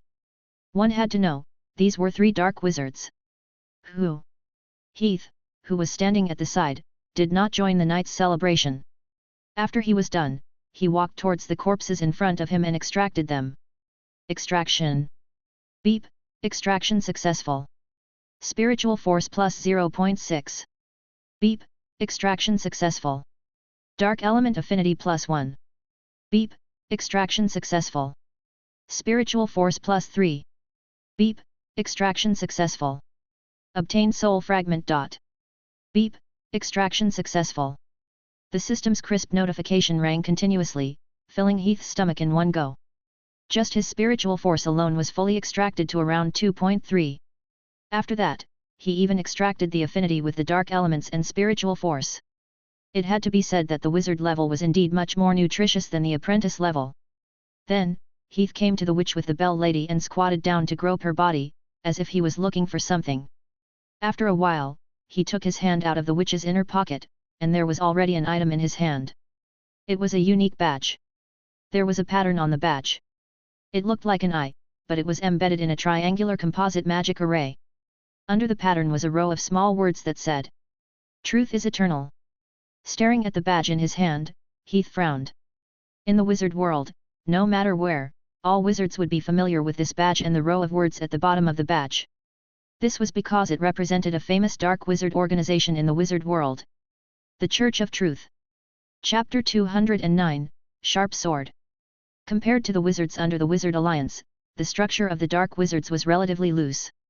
However, there were still some who were large-scale and organized. Among them, 3 were the most famous. They were the Church of Truth, Death Worship, and the White Paradise Lost. The triangular badge in front of him was the unique wizard badge of the Church of Truth.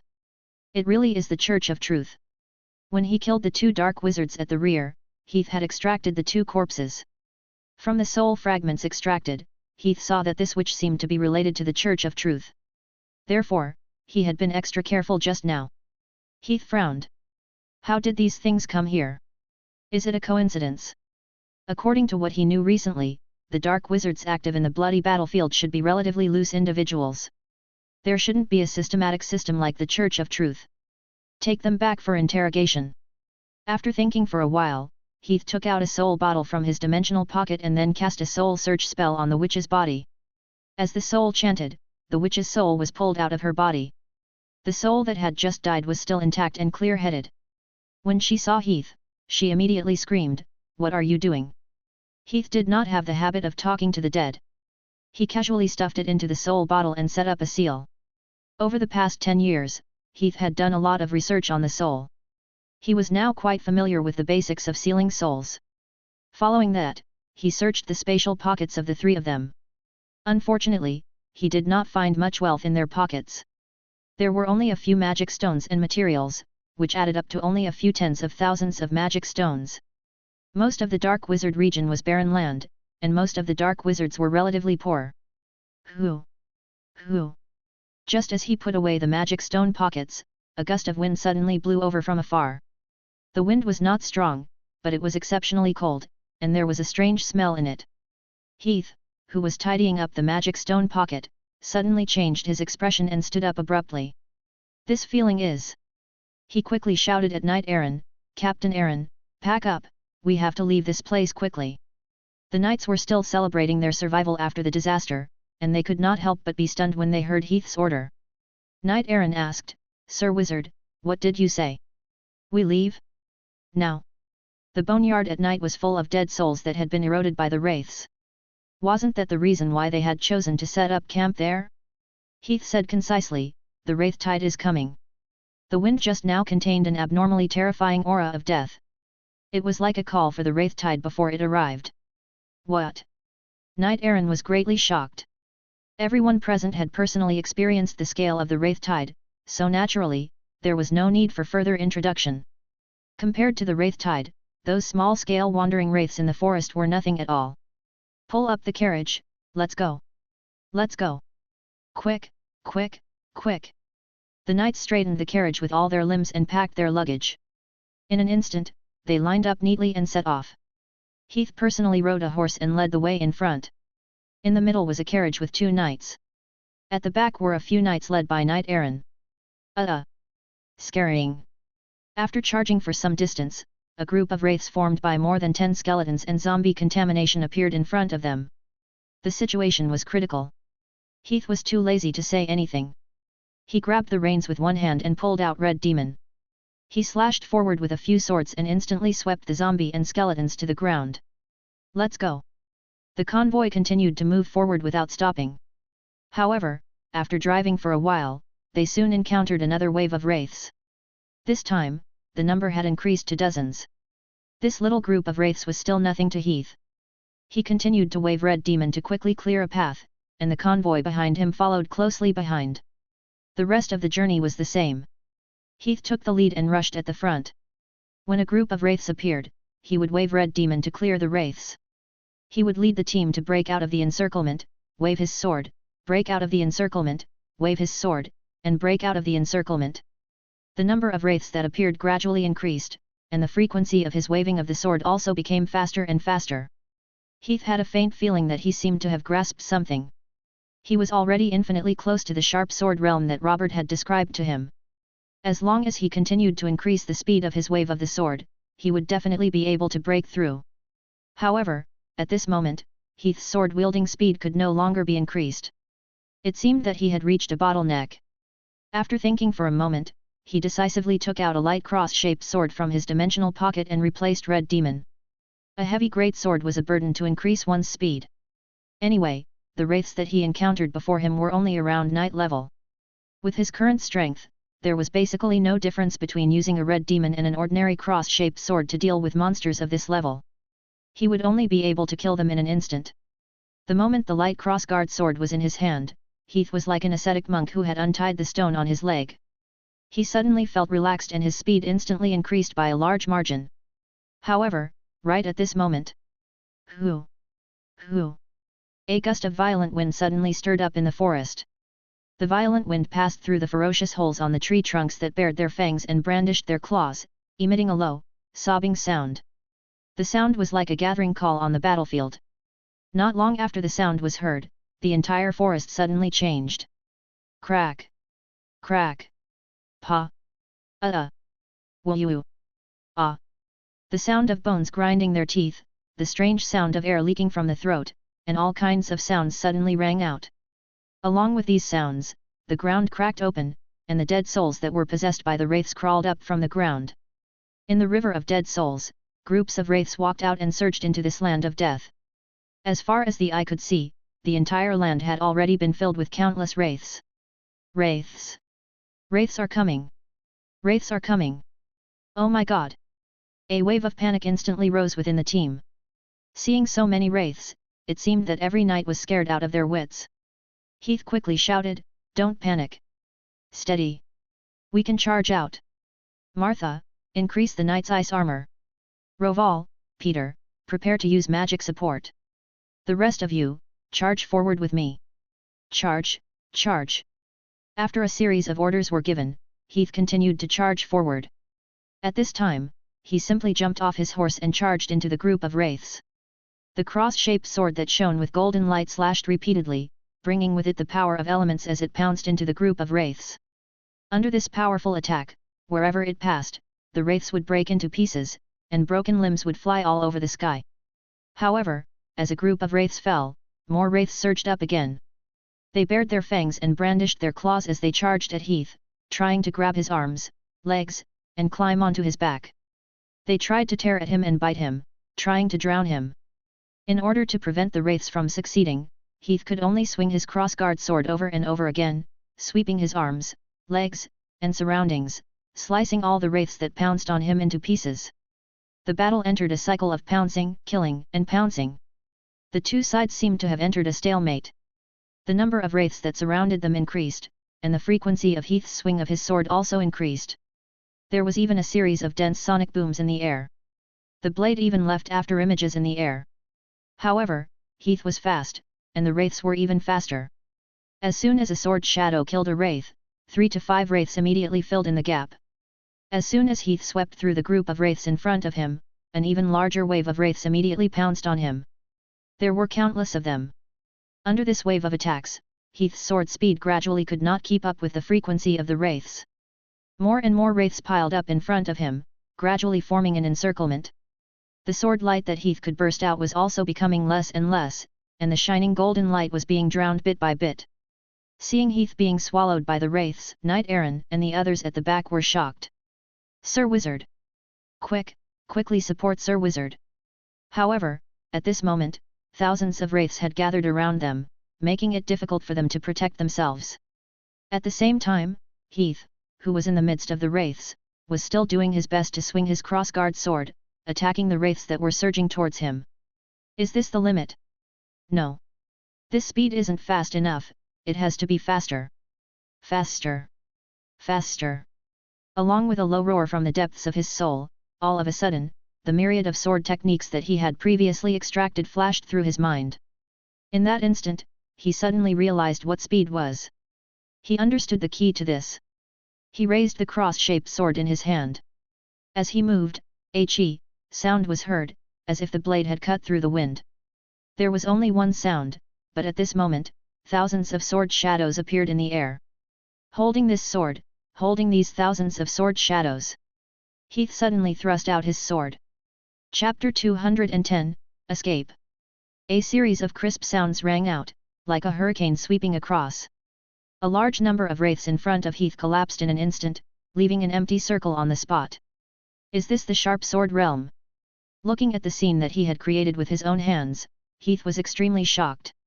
One had to know that just now, he had only dealt damage purely through his swordsmanship.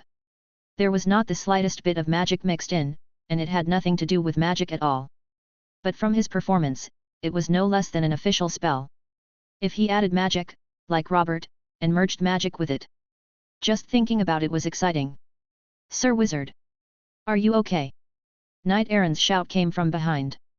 Seeing that Heath was safe, everyone at the back let out a sigh of relief. I'm fine. Heath returned to his senses. Now was not the time to be happy. He should leave this place first. After saying that, he waved his sword and swept across a large group of wraiths again. Follow me. After saying that, he continued to charge forward. After breaking through to the sharp sword realm, Heath clearly felt that his knight's combat strength had undergone a qualitative leap. Just an ordinary cross-shaped sword was able to produce an all-conquering effect. Wherever the blade passed by, the wraiths would collapse upon contact and die upon contact. At this moment, Heath was like a sharp knife that had pierced into tofu, charging and rampaging in the tide of wraiths with unstoppable momentum.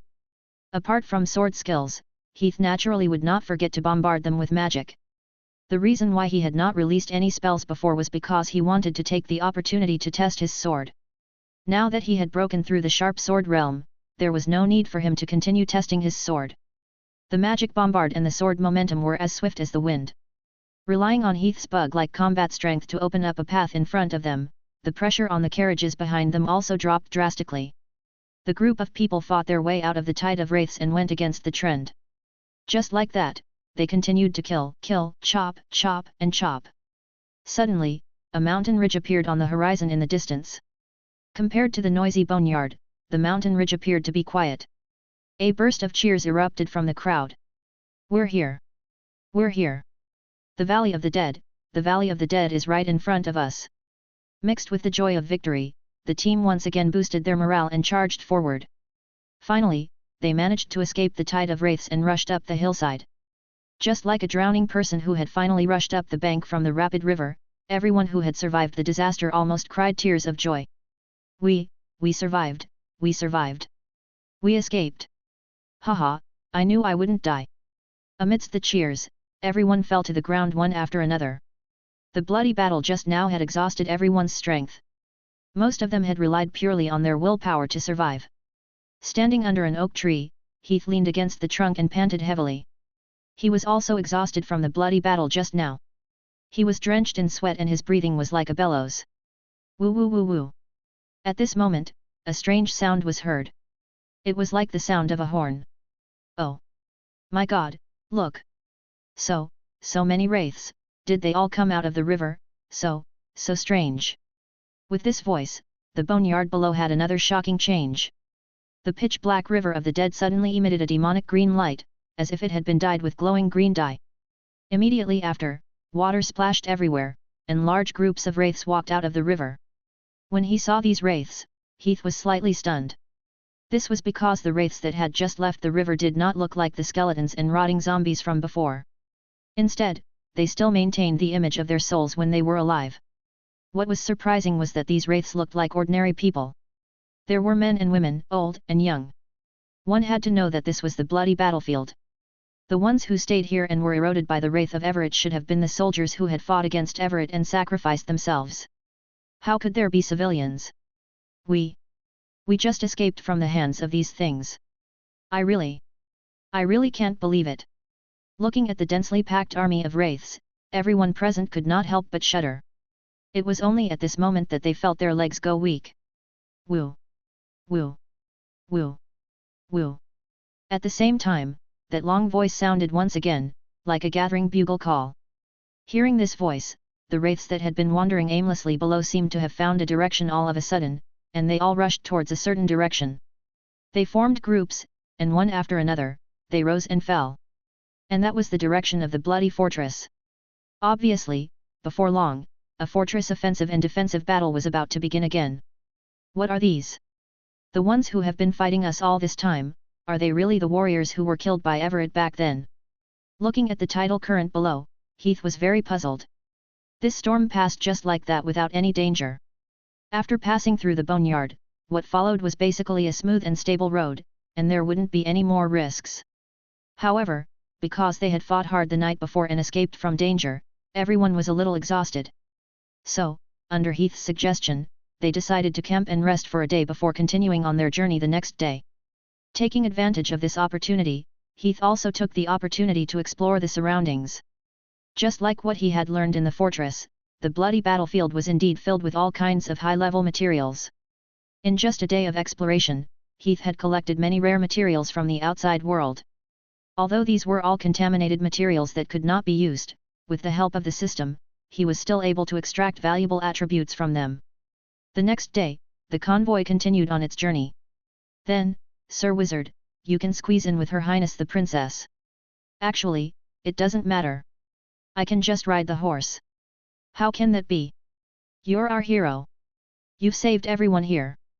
Her Highness also hopes to ride with you. Due to Heath's carriage being damaged in the previous battle, he was arranged to ride in the same carriage as the elven princess for the first time. Originally, he did not intend to go up. After all, the other party's identity was more sensitive. Although the humans and elves currently stood on the same side, according to his understanding during this period of time, the upper echelons of both sides were actually only on the surface. They were not actually that harmonious. It was just that he could not resist everyone's enthusiasm. After the battle yesterday, Heath had become the hero in the hearts of every member of this team. After all, the few dark wizards who had escaped from danger yesterday were almost all done by Heath himself.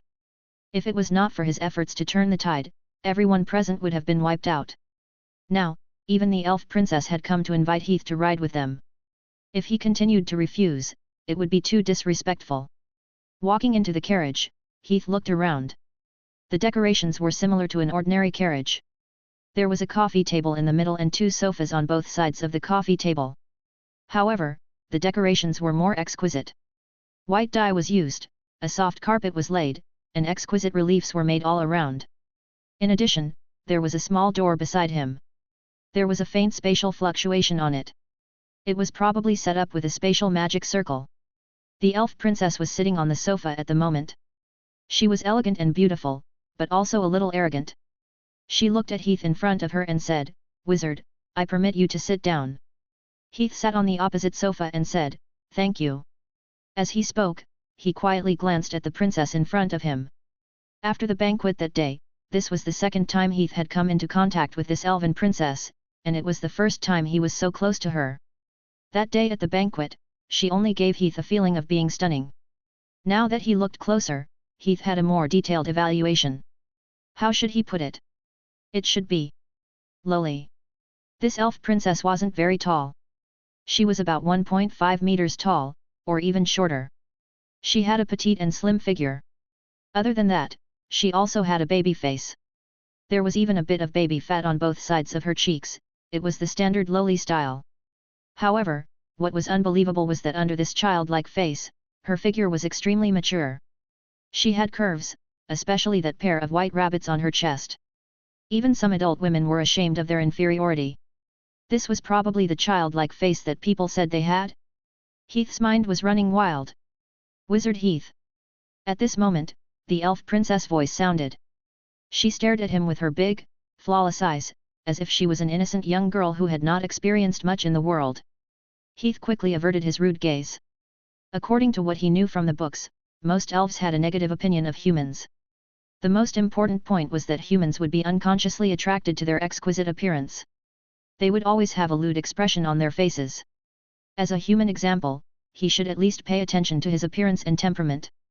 He quickly said apologetically, "Sorry to have embarrassed you, Your Highness." "It's okay," the little princess said softly. After a pause, the corner of her mouth curled up into a long arc, and her eyes narrowed slightly. Sometimes, a single action could really change a person. When she revealed this expression, it was as if it was an illusion. The NAVE little princess from before seemed to have disappeared without a trace in an instant, causing her entire person to suddenly become mature and intelligent. While Heath was marveling, the little princess spoke. Her first sentence caught Heath off guard. She asked bluntly, "You were looking at my chest just now. Does that mean that you want to have sex with me?" Heath was stunned. The elf princess tilted her face a little and tucked a strand of hair behind her ear. Her face was not red, and she was not panting. With a hint of arrogance and disdain, she said, "What are you pretending for? Aren't you human males in estrus 24 hours a day? When you see a beautiful female like me, isn't your first reaction always to push me naked on the bed?" Chapter 211, Letter. This is an elf? This is an elegant and noble elf? Heath quickly coughed and pretended not to hear. "Ahem, what did you say, Your Highness?" "I'm sorry, I may have hurt my hearing in the battle yesterday, so I couldn't hear very clearly. Irina rolled her eyes. TCH. I thought that a younger one would be more interesting. After all, they are birds of a feather. Heath looked at Irina with a strange expression. The way she was acting now was completely different from before, especially when compared to the banquet. Was this her true nature? Or was she up to something? Heath did not understand why the princess would suddenly act this way. If it was her true nature, why did she have to show it in front of him? After all, Heath had never heard of any negative rumors about her before. It was enough to show that she had hidden it well. Knock, knock, knock. At this moment, there was a knock on the door outside the carriage. Irina immediately returned to her usual dignified and elegant self. She then pressed a mechanism next to her. With a click, the window of the carriage opened. Knight Aaron appeared at the door. He bowed to Heath and Irina respectively. Your Highness, Sir Wizard. Irina asked, Knight Aaron, what can I do for you? His graceful posture had obviously returned to its previous elegance and nobility. It was no longer the same as before. Knight Aaron said, Yes, Your Highness. I'm here to see Sir Wizard. As he spoke, he handed over a plant with strange white petals. Sir, you told us to remind you if we saw a flower with strange white granular spots on the way. Sir, do you think this is it? Actually, it wasn't. Aaron was holding a wild flower. But he came at the right time. Heath's eyes immediately lit up. Where did you find this? Knight Aaron quickly pointed in a direction. It's over there. Great. Heath quickly stood up and bowed to the elf princess. Your Highness, that is a very important material for my research. I might have to excuse myself for a moment. Irina smiled. Of course. Please do as you wish. Heath took the opportunity to get off the carriage. After coming down this time, Heath did not go up again. Regardless of her nature or scheming, this girl's identity was too sensitive. It was better to stay away from her. The journey continued. After walking for 2 days to the northwest, Heath and the others finally arrived at their destination, the camp of the Valley of the Dead. This was a camp built in the middle of the valley. On the outside, there was a strategic low stone wall made of crushed stones. Behind the stone wall, there was a fence made of sharpened logs. In front of the entrance, there were 2 arrow towers built with wooden shelves. There were several defensive magic circles around the arrow towers. It looked like they were heavily guarded. There was a team of 300 people stationed here, and all of them were knights and apprentice knights. The magic power here originally had a wizard and 3 apprentices. However, the wizard and his apprentices had completed their tour of duty a while ago, and they couldn't wait for the replacement of the fortress. In a fit of anger, the wizard ran away with their apprentices. The teams that came to the bloody battlefield were all limited by their tour of duty. The shortest was a few months, and the longest was 2 years. After their tour of duty, they could leave the battlefield regardless of whether the Wraith Tide had ended or not. And Heath had come precisely to fill the gap left by the previous spellcaster. Is there a raven? Prepare a raven for me. I have important news to report to the fort. After settling down, Heath immediately wrote a letter, explaining the ambush by the dark wizards on the way here. During the past 2 days on the way here, Heath had taken the time to interrogate the dark wizard's soul. However, the result of the interrogation was out of Heath's expectations. There was nothing. Her soul seemed to have been cleansed and cast a spell. When he really wanted to interrogate her soul, a strange magic power surged out of her soul and created a flame. In an instant, her soul was completely burned. Heath's first reaction was, something was wrong. If he had only guessed before, then now he was basically sure that the Church of Truth's appearance here was not a coincidence. What were these neurotic guys doing? Leave it to the fortress to worry. The raven carrying Heath's letter quickly flew over the boneyard and placed the letter on the table of the round table conference. As expected, the letter caused quite a stir at the round table. The appearance of the dark wizards, the involvement of the Church of Truth, and even the threat to the elf princess, this was definitely not a small matter. Thus, that afternoon, this letter was sent to Robert's hand with a costly spatial magic. The Tower of Order, Robert's office. We should let these rulers who grew up eating shit see how rotten the bloody battlefield has become.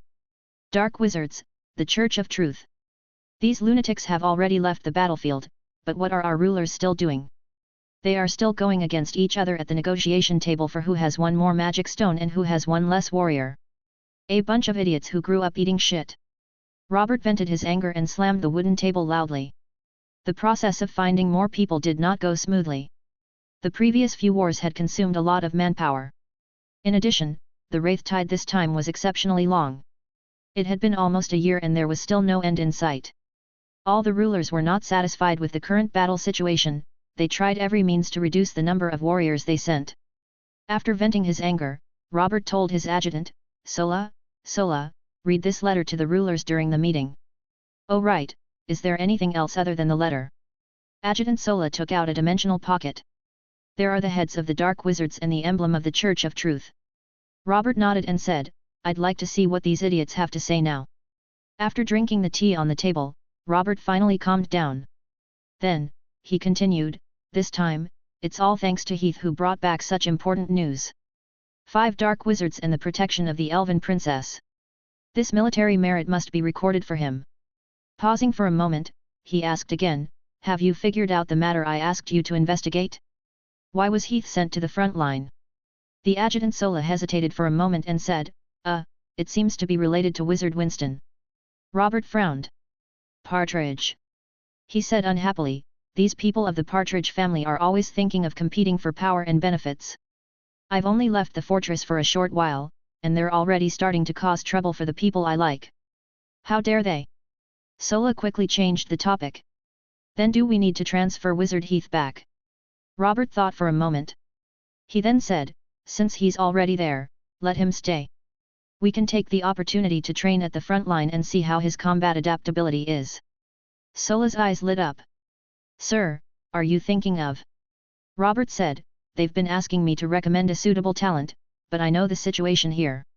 It's rare to find someone who's pleasing to the eye. Let's give it a try first. Chapter 212, Ghost.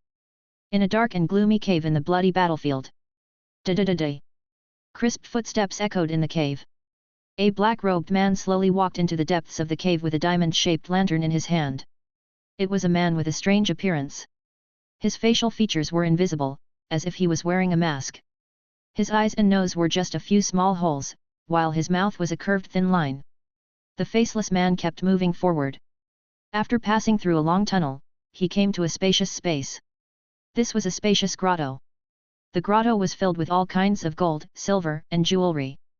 There were mountains of gold coins, colorful gemstones, necklaces, royal crowns, staffs, and so on.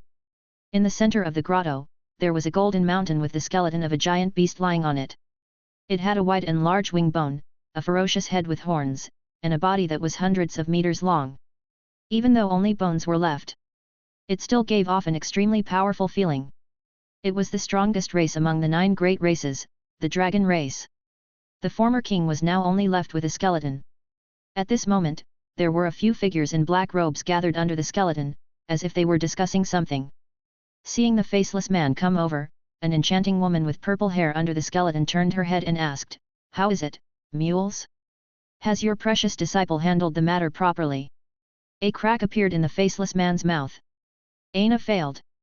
After a pause, he quickly explained, "The other party sent out a good escort team. I saw their battle from the crystal ball. If it wasn't for..." The purple-haired woman sneered. "Ha ha ha ha. Don't give your own incompetence an excuse. Your failure has long been within our expectations. No one here will blame you." The faceless man was furious. "You. All right, Lottie Chona, mules, each of you speak less." At this moment, a voice interrupted their conversation. The one who spoke was a youth. He looked to be around 16 or 17 years old. He was very handsome, but his skin was excessively pale as if he was seriously ill. There was not a trace of blood on his face. Coupled with his pair of blood-red eyes, he looked even more demonic. Everyone here seemed to be dominated by this young man. The moment he opened his mouth, the two of them stopped arguing. The young man said, "Don't waste time. Whoever wants to solve this problem must get a hold of the bloodline of Anavis before the 13th tidal day." Anavis, the legendary first elf in the world, was also known as the ancestor of the elf race. After a pause, the man looked at a fatty in the corner and said, "Alf, go and bring that elf back, understand?" This fatty had an unusually big mouth, and at this time, he was stuffing the gold, silver, and jewelry on the ground into his mouth. His bite force was extremely astonishing. No matter what kind of gold, silver, or gemstones were placed in his mouth, only a few cracking sounds could be heard before they were all chewed into pieces and eaten. He grinned and replied, "Ah! Do I have to bring her back? Can I eat her?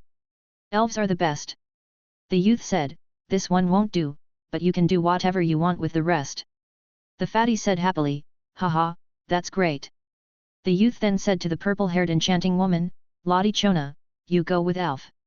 The purple-haired woman replied, "Yes, my lord." The young man then turned to the faceless man and said, "Mules, bring some men to the fallen lands to take a look. The corpse of the previous elven light should still be there. Let's make some preparations." The faceless man replied, "Yes, my lord." After the young man finished explaining everything, he placed one hand on the dragon's head and sat down to the side. There was a chair made of bones with the skin of some kind of beast wrapped around it. He said, "All right, let's get ready and set off. For the truth. For the truth." 2 weeks later, in the Valley of the Dead, in the dark swamp. This was a gloomy and dark swamp. Lush and thick trees blotted out the sky and the sun. Thick and luxuriant leaves covered the entire sky, causing the light in the forest to be very dim. The ground was covered with a thick layer of fallen leaves, debris, and other materials. When one walked up, one would hear a sour sound, creak, creak. From time to time, one would step into the swamp.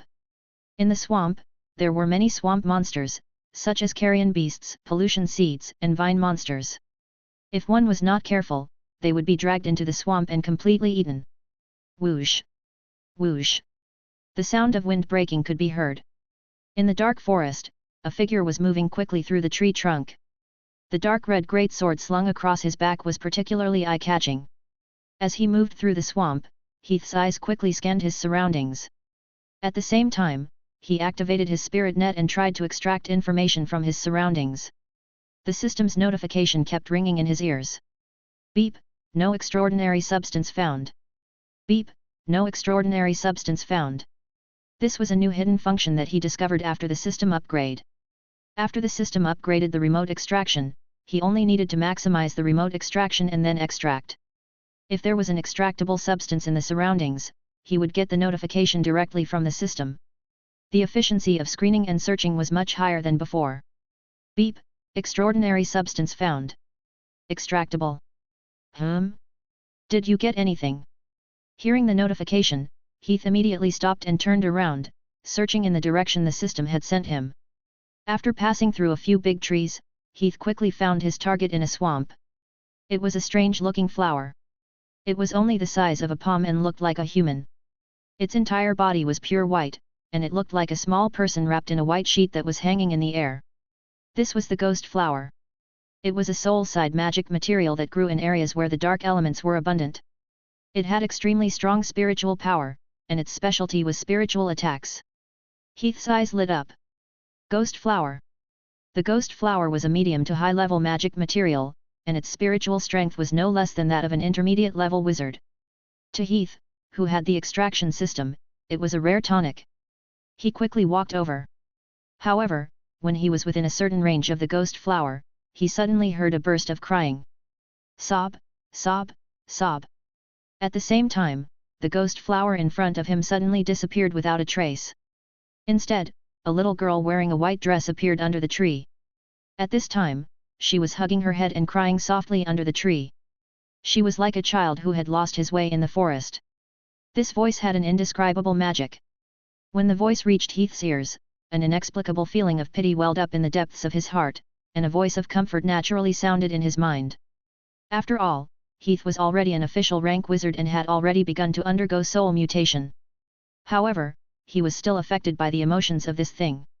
From this, one could see how terrifying this substance was. Look, that girl is so pitiful. Quickly help her. Oh! What a pitiful child! What happened to her? Was she abandoned by her poor parents? Or was she lost in the forest by mistake?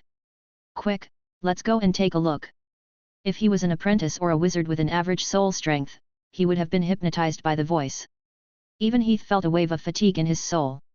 He quickly focused his mind and activated the half-life soul in his body. As the soul defense was activated, a surge of soul energy immediately spread out in his mind. It was as if a piece of ice was stuffed into his brain. The fatigue and confusion from before instantly disappeared. What a troublesome thing! Shaking his head, Heath looked at the little girl on the ground. At the same time, a thought flashed through his mind. Immediately. Bang! Suddenly, a ball of fire ignited on the girl's body for no reason. In an instant, it engulfed the girl and sizzled loudly. Ah! The little girl let out a miserable cry. Her body twisted and deformed in the flames. Then, like a burnt black candle, she melted and disappeared bit by bit. Soon, the little girl had disappeared without a trace, and the white flower that had disappeared earlier reappeared. Compared to just now, the white flower was obviously badly damaged. Not only was the root broken in the middle, but the petals were still stained with some lingering flames. Heath raised his hand and grabbed forward. An extremely strong suction force spread out from his hand. The flower on the ground whizzed out like a sharp arrow and flew straight into his hand.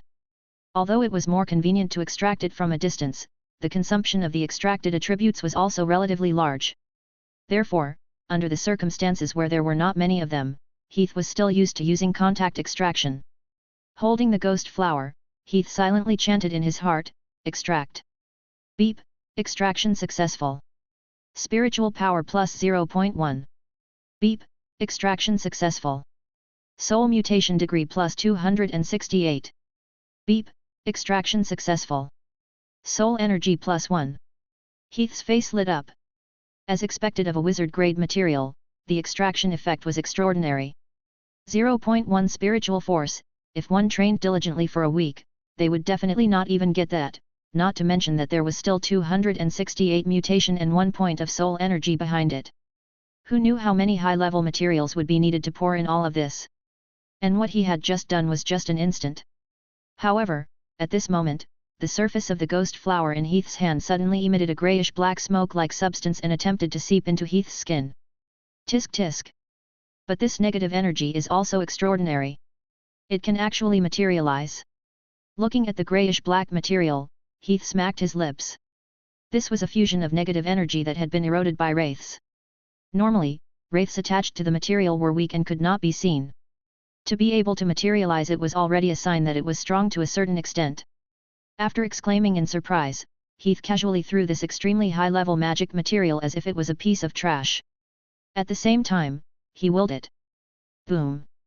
The ghost flower burned into a ball of flame and quickly disappeared into the air. High-level materials that were contaminated by wraiths could not be used. Even if it was brought back, it would not have much value. This was also the flaw in the beauty of it.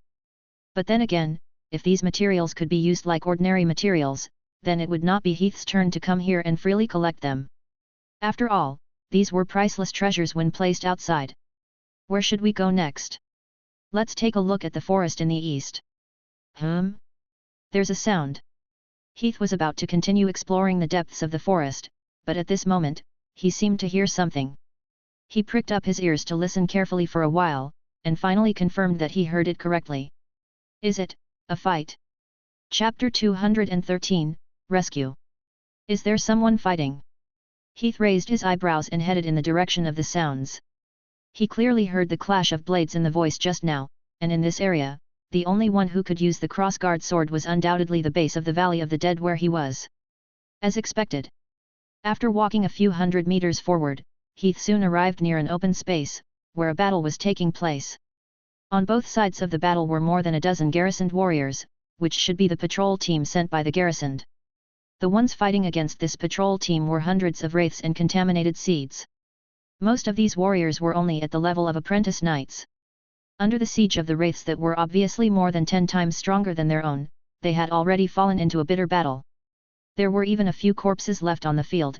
What was even worse was that there were still a few warriors who had fallen into the mire. The remaining people had to rescue their companions and fight against the wraiths. One could imagine how difficult it would be. Quickly pull Sebastian up. Will we die here? They're increasing in number. No, I don't want to die. Hold on, don't give up, fight. The warriors who were in a desperate situation were almost on the verge of collapse. Only one official knight, who was probably the leader of the team, was still fighting desperately. However, it was difficult for 2 fists to fight against 4 fists. After repelling several wraiths, the warrior's cross sword was stuck on the shoulder bone of a skeleton and could not be pulled out. The surrounding wraiths quickly surrounded him. The knight could only give up the cross sword. However, without his weapon, he was soon at a disadvantage under the siege of the surrounding wraiths. What was even more fatal was that his legs were supported by a magical vine. The knight was trapped. A ghoul immediately jumped up and pounced on the knight. It opened its bloody mouth and bit down at the knight. Captain Ogden! Quickly dodge, Captain Ogden! Seeing that a tragedy was about to happen, at this moment, a figure suddenly appeared in front of the knight with a whoosh. The large cross-shaped sword was emitting a dark red light. Heath raised his right hand and the wizard's force field was spread out. Instantly, the wraiths in the scene were all frozen as if they had been hit by time magic. He then clenched his hand into a fist. Bang! Bang! Bang! A series of bang-bang explosions sounded. Like bugs that had been crushed, the wraiths in the field exploded one after another, shattering into pieces and bone fragments on the ground. Clang! A loud and clear sound of a sword rang out. Heath pulled out his sword with a backhand and slashed vertically upwards. His entire movement was completed in one go. Poof! The ghoul that was fixed in the air was like bamboo that had exploded. It was split open from the middle, and fresh blood poured down like rain. With this rain of blood, Heath was like a ferocious tiger that was hunting its prey as he pounced into the wraith horde in front of him and started killing in all directions. These wraiths, which had forced the knights into a desperate situation, could not withstand a single blow from him. With the swing of his sword, he could easily sweep across a large area. For a moment, there were continuous crackling sounds, and the wraiths fell in groups. The knights at the back widened their eyes. So powerful! In just a few minutes, all the wraiths in the field had died. We're saved! We're saved! We're still alive! The warriors were so happy that they cried. Heath walked to the knight and asked, "How is it? Do you want more?" The knight shook his head and panted, I'm fine." He had only suffered some superficial injuries in the battle just now. He was more or less exhausted from fighting. Other than that, he was fine. After resting for a while, he bowed deeply. He said gratefully, "Thank you for your help, sir. We are the soldiers of the camp of the Valley of the Dead of the Bloody Fortress. We will definitely remember your righteous act today." Heath put away his cross sword. "Captain Ogden, we have met before." After arriving at the camp, the commander of the camp specially gathered the knights and low-ranking officers in the camp to get to know Heath. Knight Ogden was stunned for a moment and did not recognize him. Although he had seen him before, it was only a one-time encounter. Previously, Heath was dressed in a standard wizard's outfit of a cloak and a magic staff, but now he looked more like a knight in leather armor and a great sword. It seems to be the new wizard. Ah! It seems to be true. At this time, some soldiers at the back recognized Heath. After being reminded by these soldiers, Ogden suddenly remembered. He first exclaimed, "Ah!" Then he bowed again, "Sir Wizard." Heath waved his hand and said casually, "There's no need to be so polite. Captain Ogden, according to the military rank, I should call you sir." According to the military rank, Ogden and he were both bronze rank, and Ogden's badge had 3 crystals embedded in it. Theoretically, he should still be Heath's superior officer. Ogden laughed dryly. "Ha, ha, Sir Wizard, you're joking. The military rank was only a reference after all. In reality, this was the difference between a wizard and a mortal, not to mention that this wizard had such extraordinary combat strength." Thinking of this, Ogden could not help but look at the battlefield in front of him. The wraiths and monsters had all been chopped into pieces and scattered on the ground. It must be known that these things had not long ago forced their team into a desperate situation. Ogden once again said gratefully, "Thank you for saving me this time, sir. You saved our entire 6th patrol team." Heath waved his hand and changed the topic, "There's no need to thank me. Captain, are you out on patrol?" Ogden said, "Yes, it's our 6th patrol team's turn today. When we came here, we found some small groups of wraiths. We wanted to defeat them." Ogden briefly recounted their previous experience. It was roughly when they patrolled this area that they found a few small groups of wraiths. Wraiths were often born in the Valley of the Dead. If these wraiths were not dealt with, they would accumulate and join the army of wraiths when the tide of wraiths occurred. Therefore, the garrison troops here would send out patrols to clear away the wraiths in the surroundings. Today, Ogden and the others were like that. After discovering the small groups of wraiths, Ogden began to clear them out as usual. However, he did not expect that at this time, several groups of wraiths would suddenly appear in the surroundings and quickly gather together, causing them to be surrounded and attacked. Thus, the previous scene happened. It's really unfortunate. Let's go back first.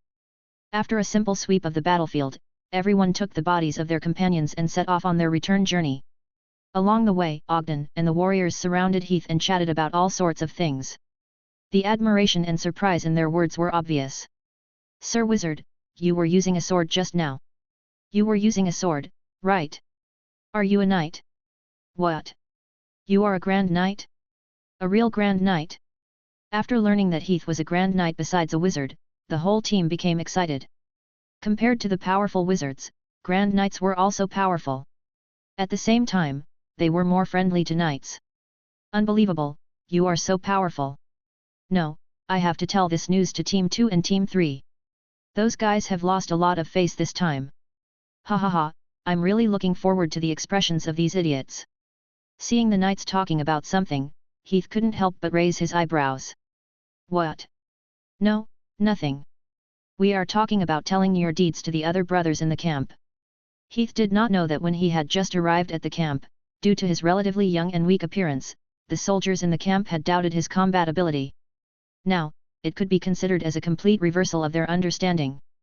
In fact, if it was not for the fact that the Dark Wizards were involved in the Church of Truth, and Heath being worried about disturbing the army's morale and ordering the guards to keep it strictly confidential, the soldiers here would have been even more shocked. They chatted about all kinds of nonsense and quickly returned to the camp. "Then, let's part here.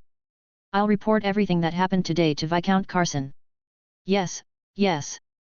After leaving Ogden, Heath quickly returned to his residence. In today's plan, he still had a magic experiment to complete. Moreover, this was Heath's favorite magic experiment. Chapter 214, Sword Wind. The spell experiment that Heath had put on his schedule was none other than the rule-based spell that combined swordsmanship and magic. After receiving guidance from Robert on the training ground that day, Heath had been working hard in this area, trying to combine swordsmanship and magic to make himself a true sword wizard. After a few hard work, he had finally reached the first realm of swordsmanship. The next step was to combine swordsmanship and magic. Then, how should he combine them? What kind of magic should he create? Heath already had an answer to this. Valley of the Dead, military camp. In the middle of the camp stood a tent made of sheepskin. On the tent, there was an image of a half-eagle and half-lion monster. That was the crest of the bloody fortress, the Griffin crest. In the upper right corner of the camp, there was a particularly large tent. Colorful smoke could be seen flying out from the gaps of the tent's curtains. Occasionally, one could see some flames and even hear explosions. This was naturally Heath's tent. In this tent that was used as a temporary laboratory, Heath was busy working in front of a wooden table. All kinds of bottles and jars on the table were clanking when they collided. 30% wine flour, 2 pieces of summer night sky grass, and a short-haired mouse's tail. Comparing the notes that he had copied beforehand, he threw various materials into a large black pot in front of him that was burning. He stirred, chanted spells, and completed it in one go. The liquid in the black pot rolled and changed color, and soon turned into a light green liquid. It looked ordinary, but there was wind constantly blowing out from it. It was very strange. This was the Water of Wind, a high-level magic potion in the direction of the wind element. It was used to assist wizards in practicing spells in the direction of the wind element. Yes, after careful consideration, Heath decided to combine the wind element with the first sharp sword realm of his swordsmanship. The characteristics of wind element spells were sharp and fast, which was most compatible with the sharp sword realm. Previously, Heath had tried to add some wind element into his swordsmanship, and his performance was indeed excellent. The only slightly troublesome part was that Heath himself did not have much affinity with the wind elements. Even though there was no limit to the affinity of wizards when learning spells, however, if the affinity was too low, it would be very difficult to construct the corresponding elemental spells. And that was the reason why Heath was now mixing Water of Wind. Water of Wind was a very powerful auxiliary magic training material that could improve a wizard's affinity with wind elements in a short period of time. It was very helpful in building models. If there's a chance, I'd better find a material that can increase my affinity with the wind element and extract it. I'll solve this problem once and for all. As he was thinking in his heart, Heath raised his head and poured the magic potion into his mouth. As soon as the magic potion entered his mouth, Heath immediately felt a surge of wind element energy spreading out from his body. The pure wind element invaded every inch of his skin and every cell. It was as if a whirlwind had been set off in his body. Whoosh! Whoosh! This refreshing wind immediately rushed out of his body, seeping out from the pores of his skin and blowing out. For a moment, the breeze with Heath as the center started to blow wave after wave. Heath hurriedly sat on the chair beside him and closed his eyes to enter his spiritual sea to construct a spell. At this moment, his spiritual sea was filled with light balls. These were all spells that Heath had constructed over the years. For him who had the system, constructing a spell was an extremely easy task. Basically, he only needed to obtain a spell scroll and directly extract it. Because of this, his spell accumulation was very fast. However, this did not mean that Heath would only use extraction to construct a spell. Over the years, he had accumulated a large number of formulas, arrangements, and runes. His solid foundation allowed him to easily master whatever spell he faced. After finding an empty area in his spiritual sea, Heath began his work. The model construction process was not complicated. It was nothing more than using the 15 runes of the apprentice meditation to arrange and combine in various ways, applying some magic formulas, and thus completing a mature spell. The entire model construction was basically divided into 3 stages, which were the early design, the mid-stage practice, and the final verification. The early design was the most difficult, but Heath had already calculated and planned this step in advance over the past few days. Now, it was time for the second step. He just needed to outline the previous plan in his spiritual sea according to the script. Tick-tock. Tick-tock. Time passed bit by bit, and the timer on the system panel was slowly running. In the dark spiritual sea, Heath's extended spiritual tentacles were sketching in the void, and under the strokes of these magic strokes, a glowing 3-dimensional model had gradually taken shape. A few hours later, as the last rune entered the order, the entire model suddenly lit up, and like the other models around it, it began to slowly revolve. At the same time, Heath opened his eyes. Let's see how it works. He couldn't wait to think about it, so he immediately went out and came to an empty space outside the camp. Taking out a cross-shaped sword from his dimensional pocket, Heath calmed his mind and closed his eyes. He suddenly opened his eyes and took a step forward. At the same time, he raised the cross-shaped sword and slashed forward. This sword was full of momentum. Hoo! Hoo! At the same time that the sword was swung, the strong sound of rushing wind exploded in Heath's ears. Hundreds of wind blades appeared in front of the sword. These wind blades were about 10 feet long, and the small ones were about an inch long. It was like a gust of wild wind, a hurricane. The sword aura was like frost. In an instant, a series of cracking sounds could be heard. Everything that the hurricane passed by was shattered as if it was breaking a dead branch. Trees flew everywhere, gravel exploded, and large patches of soil were lifted up. The ground was directly destroyed. By the time the hurricane passed, the original forest had completely shattered, and the ground was in a mess. What a powerful force! Although he had mentally prepared himself, Heath was still shocked when he saw the damage he had dealt. Just this attack alone was no less than the AoE spell he usually cast. It must be known that this was just a casual attack of his, and the amount of magic power consumed was far less than the amount of AoE spells. The combination of spells and swordsmanship is indeed extraordinary. Heath began to understand Robert's words. Magic was only a kind of power, but there were many rules and principles on how to use this power. This was only the first level of swordsmanship. What about the second, third, and even fourth and fifth levels? There were even painters and musicians. What were the laws of magic like? Heath thought curiously. After that, Heath calculated the total energy unit of this spell in detail. After several calculations, the result was around 160 degrees. With Heath's current spiritual power of more than 180, the performance of this spell with energy intensity did not seem to be the most outstanding, but it was not a one-time spell, but a continuous output. As long as his magic power was sufficient, every swing of his sword during the battle could cause this level of damage. Just thinking about it was enough to know what the scene would be like. This was also the terrifying aspect of rule-based spells. Rule-based spells were actually the greatest pursuit of wizards below the stigmata level. Completing a complete set of rules and achieving one's own rule-based domain would also allow one to enter the stigmata level. In the end, Heath named this spell Sword Wind. Sword momentum was like a rainbow. Momentum was like the wind. Chapter 215, Letter. After coming to the Valley of the Dead, Heath felt that he had come to the right place. The elemental content here was already extremely shocking, and the things that grew here were mostly high-level materials and high-level demonized creatures. In addition, because of the pollution, these precious materials were usually not visited by anyone, and they were everywhere. Basically, every time he went out, he could easily find them. These were things that were worthless in the eyes of other wizards. To him, who had the system, all of them were treasures for improvement. In just 2 weeks, Heath's mutation rate had increased by 2%. And this was only one of them. Attributes, knowledge, soul energy, mutation value, searching and extracting time and time again, each time giving Heath a large amount of bonus. And in this process, his strength was also increasing day by day. A few days later, the Valley of the Dead, camp. After finishing the morning hunt, Heath returned to the camp. It was lunchtime, the soldiers in the camp were all cooking. Bonfires were burning in the camp, and smoke was rising. Seeing Heath come in, the warriors who were waiting for the opening quickly got up to greet him. "Sir Wizard! Sir Wizard, you're back! Thank you for your hard work."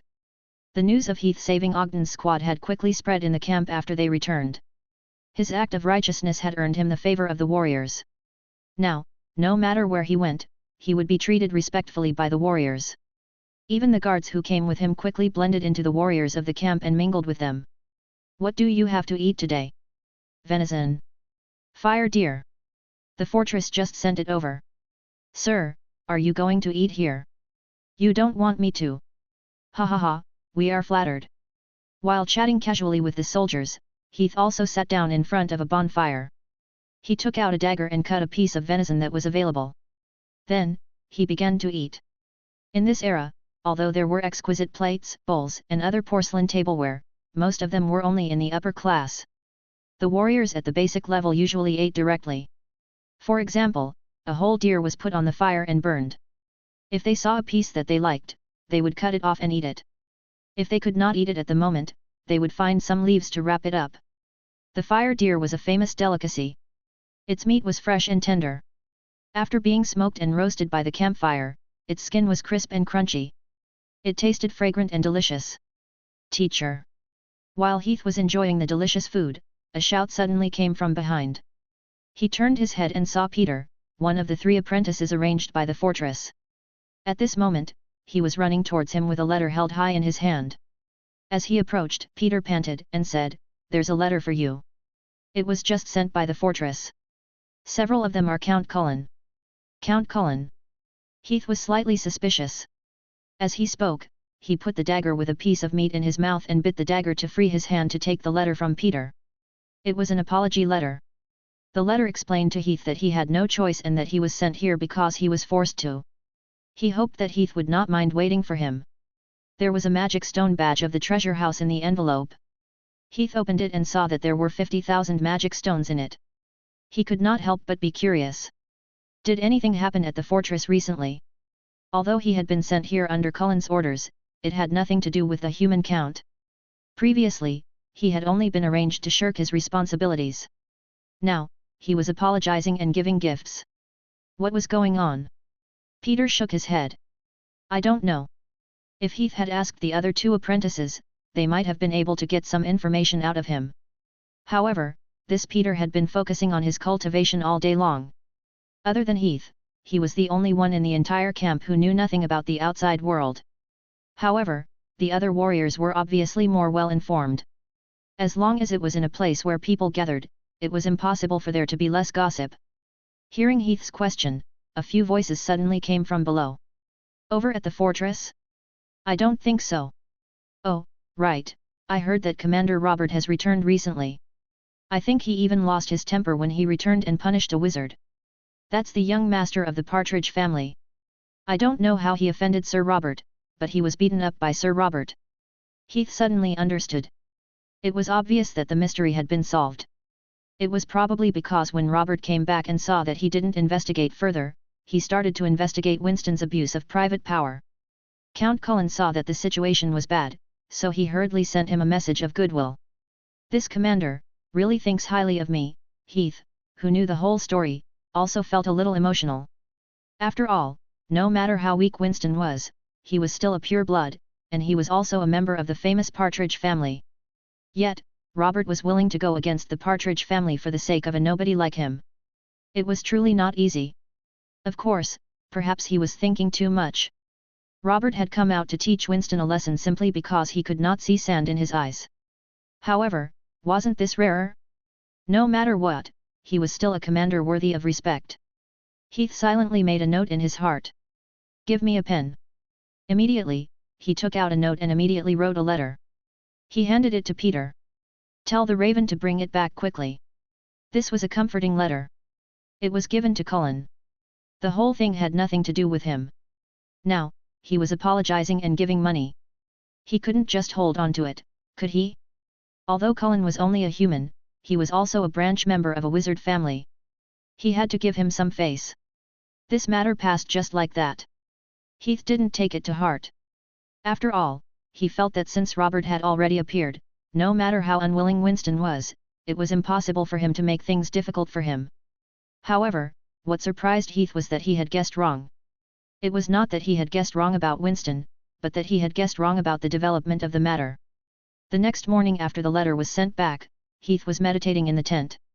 Every morning, Heath would have a routine meditation, and then he would go out to collect the materials that could be extracted. Today was no exception. Just as he finished his meditation and was about to put out the purifying candle, a voice came from outside. "Teacher, are you there?" It was still Peter from yesterday. Heath lifted the curtain and walked out. "What's the matter?" Peter said honestly, "Viscount Carson asked me to come over. He hopes that you can come over." Viscount Carson was the commander of this unit. Heath asked, "Do you know what it is?" Peter scratched his head and said, "It seems that there is a mission." Chapter 216, Mission. Viscount Carson was in his 40s and came from the United Kingdom of Lauren. It was a human kingdom under the direct jurisdiction of the Tower of Order, and most of the people in power were closely related to the wizard family. It was said that this Viscount Carson was also from a wizard family. When Heath came to Viscount Carson's meeting tent, he was busy reading official documents in front of a low table. Heath bowed. "Viscount Carson." The military spoke according to rank. Viscount Carson was a silver general, the highest rank in this team. Viscount Carson immediately put down the official work in his hands and stood up to welcome him. "Wizard Heath, you has finally arrived." Heath said, "I heard from Peter that your excellency has something to ask me. Is that so?" Viscount Carson nodded. "That's right. It's like this." Viscount Carson then briefly explained the whole story. He basically hoped that he would explore a road to facilitate the transportation of supplies between the fortress and the camp. Because of the dark wizards, the drawbridges that had crossed the River of the Dead were all broken. Although the fortress had already arranged for people to repair them, these drawbridges were not ordinary drawbridges. The construction was troublesome and required the wizards to enchant them. They could not be relied on for a while. The drawbridges were the only way between the fortress and the camp. Now that they were broken, it had a great impact on the transportation of supplies. Therefore, Viscount Carson planned to open up a new passage. About 200 miles northwest of here is the ruins of Essos. It is said that you can go straight to the bloody fortress through there. I hope you can go and see if this route is feasible. Essos was an ancient civilization during the reign of the ancient Everett 10,000 years ago. It had already perished with the destruction of Everett. Then I'll leave everything to you. I'll try my best. Heath himself was very interested in these ancient civilizations. He could also use this opportunity to find a place with abundant materials and species in advance. Of course, he readily agreed. After leaving Viscount Carson's place, there was a small incident. "Your Highness! Your Highness, are you back?" On the way, Heath met Irina, the elven princess, who had returned to the base. After coming to the base to greet the soldiers of the Valley of the Dead base, the elven princess then went to the surrounding area for a generation to greet the other garrison locations. She just happened to return to the base at this time. For some reason, Heath felt that the princess seemed to be interested in him. When they met on the way, Heath bowed politely. The princess then said, "Wizard Heath, it's nice to meet you here. Do you have time later? I hope to invite you to have afternoon tea to show your help last time." Generous and polite, it was as if she was not the same person as the girl in the carriage. Only the cunning in her eyes reminded Heath. The princess in front of him was definitely not what she appeared to be. Heath said, "I'm very sorry, Your Highness. Viscount Carson has arranged an important mission for me. This concerns the life and death of the camp. I'm afraid I don't have time to share with you." Irina frowned slightly and said unhappily, "Is that so?" After a pause, she rolled her eyes and suddenly asked, "I heard that Wizard Heath seems to be very keen on learning magic and is proficient in various types and elemental spells. Is that so?" Heath was stunned. "What?" The corner of Irina's mouth curled slightly. "Then I wonder if you have heard of the primordial spell." Heath raised his eyebrows. The primordial spell was no stranger to any wizard. It was a spell from ancient times. It was said that the original wizards created it with the help of the elves. It was also one of the main forces that defeated Everett. Irina's smile became even brighter. "I have some information about the primordial spell. I think Wizard Heath would be interested in it since he is so passionate about magic, right?" Heath was silent for a moment. This indeed aroused his curiosity. Primitive magic was not that powerful, but it involved the origin of many magic knowledge. This was rare and valuable information for a wizard who was keen on research. He thought for a moment and said, "I do have a mission to take care of now. I'll visit you when I come back." Irina frowned. "Mission?"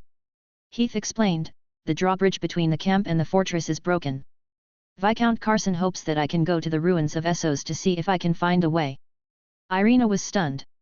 The ruins of Essos? Could it be the Twilight ruins in the northwest? Heath said, "About 200 miles away from here, this should be the only nearby ruins of Essos." Irina's expression became a little strange. Heath asked, "Why?" Irina said, "I heard that place is not very safe." Heath asked in puzzlement, "Not very safe?" Viscount Carson did not mention it when he assigned him a mission. Irina nodded. "I heard that there are often wraiths born there. If you want to go, you have to be careful." Heath nodded. "Okay, I'll keep an eye out. Then we'll see you later." "See you later." After parting ways with Irina, Heath immediately began to prepare to head to the ruins of Essos. It could be seen that Viscount Carson still attached more importance to this mission. For this reason, he had specially arranged for a small team of warriors to accompany Heath. Each person in the team had the strength of a knight. The two most powerful ones were two advanced knights. After a brief arrangement, the team set off early the next morning and began the exploration journey. 2 days later, in the ruins of Essos. After 2 days of trekking, the exploration team arrived at the ruins of Essos safely. Standing at the entrance of the ruins, Heath looked ahead. Standing in front of him was a city of ruins. The wide and straight road, the tall obelisks, the stacked halls, and the hundreds of meters tall statues. Even though they were in tatters, and most of them were only left with broken walls and broken bricks, it was not difficult to see the former magnificence of the city from these outlines. Twilight Ruins, Twilight City. When he was in Shadow Tower, Heath had read various introductions about this ruin in books and was very interested in it. This was a huge city built by the Essos dynasty. It was said that it took more than 20 years to build this city. Countless slaves were requisitioned during this period, and more than 1 million of them died alone. It was said that this city was originally intended to be used to worship the god of esoteric, which was the Balrog Everett. However, before the city was fixed, the wizards joined forces with the elves and the oppressed slaves to start the war. After that, Everett was defeated and sealed, and this city disappeared in the long river of history because of the end of the war. No wonder there isn't any news in the historical records. It turns out that it was sealed in the bloody battlefield. Touching his chin, Heath was the first to walk forward in high spirits. "Let's go." Chapter 217, Ruins. Walking into the ruins of the city, Heath turned his head to look at the scenery around him. The architectural style of the entire city was more like Roman style. There were long corridors and high walls. The road was paved with small bricks and stones. Most of the places had been severely cracked, and clumps of weeds grew out from the cracks. After walking for a while, a situation suddenly came from the front. Caw! Caw! The sound of bones grinding could be heard. On the road ahead, a pale skeleton was staggering towards them. The Twilight Ruins used to be the largest city-state in Essos. It was said that the largest population in the city had reached an astonishing number of millions. Most of these people died in the war 10,000 years ago. Their remains were affected by the wraiths and became the residents who would never die. Other than that, it was said that there were also some original residents who wandered here. Because of the seal, their souls were also trapped here. Sir, there's a situation. It's skeletons. Let these bald-headed guys taste the cross-shaped sword. A knight quickly rushed up, drew the cross-shaped sword, and slashed at the skeleton in front of him. Although the dead souls here could wake up under the influence of the wraiths, they were far from the level of the wraiths. Their undead characteristics were usually between level 1 and level 2, so they were not very powerful. After a few strikes, the knight only heard a clang sound, and the skeleton was shattered into a pile of bones. The already weak soul flame inside was extinguished completely. Ha ha ha, look at this bald head. It really can't take a beating. Kick it over, kick its head over. Serve it, catch it properly. The knights laughed loudly and started to have a show. They kicked the chopped skull around like it was a rubber ball. Pass it to me, pass it to me. Caught it properly, et. At this moment, the skull that was made into a rubber ball suddenly flew up. With a whoosh sound, it flew into Heath's hand as if it had eyes. Heath said, "The remains of the dead are nothing to be amused about." A young knight with golden hair said somewhat arrogantly, "It's just a bone. What does it matter if you play with it?" Heath said, "Even if you die, you don't want others to kick your head around, right?" The golden-haired knight's expression changed, and he said unhappily, "I'm a noble, a knight of the Hualan family. How can you compare me to the head of a lowly slave?" Essos was in the era of slavery, and Twilight City was a famous city of slaves. Most of the people living in it were slaves. Heath looked at the blonde knight in surprise. Was he contradicting him? This was really strange. He said casually, "I am a wizard. There is no distinction between noble and lowly in the eyes of a wizard." After saying that, he walked to the pile of bones and put the skull in his hand. Then, he grabbed with his right hand, and a ball of flame was caught in his hand, and then he put it on the skeleton. The bones on the ground quickly burned into ashes with a sizzling sound. The blonde knight's face stiffened. "All right, Joseph, have you forgotten what the Viscount told us before he left? The wizard is our commander. We have to listen to his commands outside." At this moment, an older knight came up to smooth things over. This was the leader of this team, Knight Stoke. Stoke stopped Joseph's criticism. Then, he smiled at Heath and said, "Sir Wizard, I'm sorry. Joseph is from the Hualan family. His father is a Rhymet wizard. He has been pampered since he was young. Please don't lower yourself to his level." So it was a pure-blooded muggle. In order to continue the bloodline of the family, the wizard family would network a large number of women to visit the wizards in the family. Because of the fertility rate, a large number of the women were mortals from the secular world. The fertility rate of wizards was very low, and the possibility of both parents being wizards and giving birth to a life was very low. Some men and women had been doing it for hundreds of years but still could not give birth to a child. If one of them was a human, the possibility of pregnancy would increase by a lot. Therefore, many wizards would look for a suitable human for the continuation of the bloodline. However, the descendants of wizards and humans were not all elemental constitution holders. There was also a greater possibility that they were ordinary humans. These people came from wizard families, but they were also ordinary humans, which was why wizards called them Muggle purebloods. Similar situations were common, such as the Karina that Heath used to know. Joseph here was the same case. Heath waved his hand. "Let's get down to business." Most of these Muggle purebloods were filled with resentment. After all, they had seen the magic and power of magic since they were young, but they could not step into it. This kind of grievance could only be experienced by the person involved. After a pause, Heath scanned the ruins in front of him. The area of a city that could accommodate 1 million people in the past was undoubtedly vast. The roads were in all directions, and there were more than a dozen streets in sight. It was not easy to find a path through the ruins from this pile of roads. After thinking for a while, Heath asked, "There are too many roads here. I suggest that we split up and look for the opposite path. Does anyone have any objections? We'll listen to you. You're the boss here. We'll listen to you.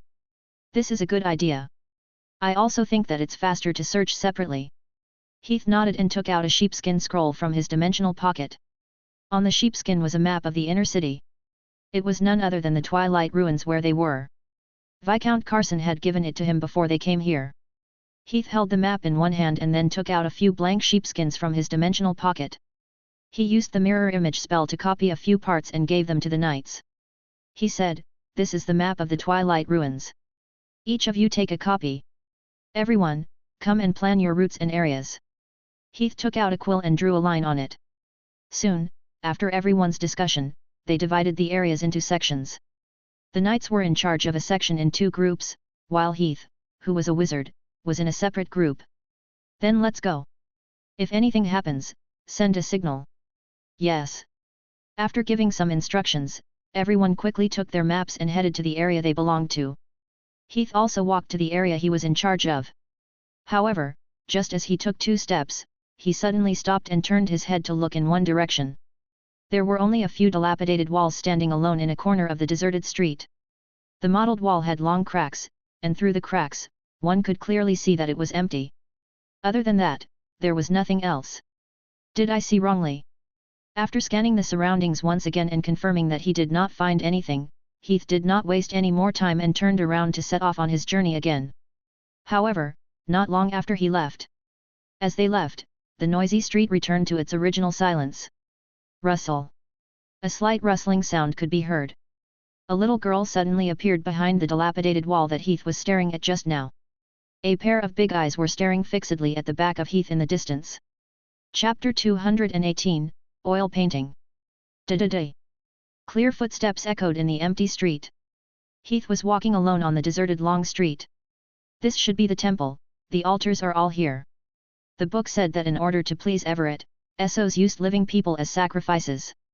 I don't know if it's true. Is this a residential area? Domed structures are rare nowadays. Such tall buildings. I wonder how the humans managed to do it back then? They must have used magic, right? It's impossible for such a magnificent building to be built without magic. The wide and heavy stone bridge was suspended between the mountain walls that were thousands of meters high. On both sides of the bridge piers stood sculptures that were thousands of meters tall with huge axes in their hands. The spiral staircase meandered along the lonely peak all the way up to the sky where only clouds could be seen. One by one, strange and magical objects that went against the common sense of physics were listed in front of Heath. Looking at the ancient buildings that had been washed away by history, Heath could not help but think of his own childhood. At that time, he liked to go to some abandoned places with his little friends for exploration. He even imagined that one day when he grew up, he could become an explorer and explore some unvisited ancient sites in no man's land. Now, he could be considered to have finished tracing the source. Twilight City was definitely a historical representative city in the wizard world. It was even earlier than the historical periods of Higrama and Sinora. It had been more than 10,000 years since then. It was a product of the first era of the wizard world. The history of the wizard world was roughly divided into 4 eras. They were the ancient era of gods in the first era, which represented the civilization of gods, and Essos. The Twilight Ruins belonged to this era. The ancient era of the wizards in the second era was the era of the rule of the ancient wizards, which represented the Sinora dynasty. The era in the third era was the era of the ancient conflicts, which represented the Higrama dynasty. The fourth era, which was the era that Heath was currently in, was also known as the era of the Wizard Alliance. Beep, extraordinary substance found. It can be extracted. At this moment, the crisp sound of the system's notification rang in his ears. At the same time, a strange feeling came from his spiritual power. Heath immediately walked in the direction that his spiritual power had sensed. Along the way, he came to a low stone wall. Heath found the substance that the system had notified him about under the stone wall. It was an oil painting, framed in a picture frame. Heath could smell the smell of immortal powder and thyme flowers from it. These were all materials that had anti-corrosion effects. It was probably because of this that the photo frame and the canvas could be maintained for so long. It was also because of these materials. Although a long time had passed, the contents of the painting were still intact. Is this Twilight City? From the scenery depicted in the painting, this was no other place. It was the Twilight City ruins that he was currently in. The entire painting should record a death sentence. The scene was a little terrifying. The scene took place in a wide square. In the middle of the square, there was a high platform built with wooden shelves. In the middle of the high platform, there was a man tied up. He was currently facing a death sentence. A few men wearing high triangular headgear were holding daggers and cutting off pieces of the man's flesh. Half of his bones were already exposed, making him look extremely terrifying. The man who had suffered inhuman torture was obviously in excruciating pain, and his face was distorted. In absolute contrast, the people around the execution platform were all squeezing towards the execution platform one after another. They were excitedly fighting over something. What they were fighting over was the flesh of the man on the high platform. The men wearing triangular headgear cut off the man's flesh and threw it to the surrounding people. The people who received the flesh were all scrambling to stuff it into their mouths. The scene was quite disgusting. As he looked at it, Heath was actually in a daze. At the same time, the oil painting in his hand seemed to come to life. Ah! Ah! Ah! Kill him, kill that evil devil! Eat its flesh!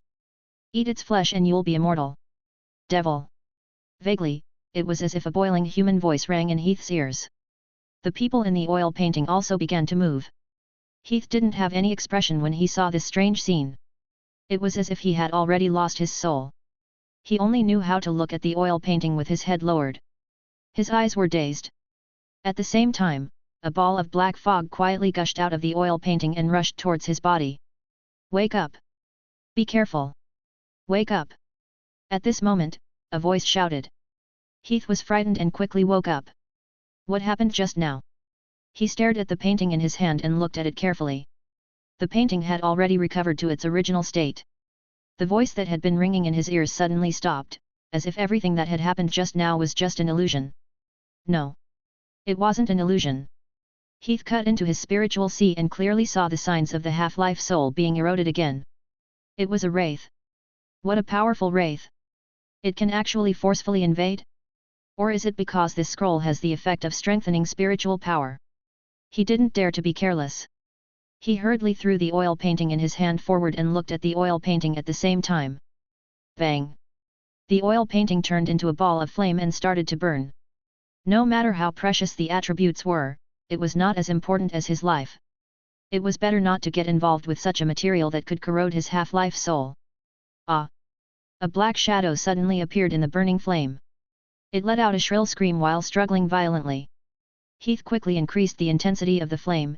After a series of intense burns, the black shadow was quickly reduced to ashes. Ding! At this moment, there was a soft sound. Something fell from the burnt oil painting. Heath pulled out his cross-sword and pushed it away from the fire. It looked like a small piece of iron. He then extended his spiritual tentacles to scan it. After confirming that there was nothing unclean, he picked up the small piece of iron and carefully observed it. This is the Dawn Gathering. The pattern on it seemed to come from the Dawn Gathering. It was a wizard organization from the era of the gods and one of the earliest wizard organizations.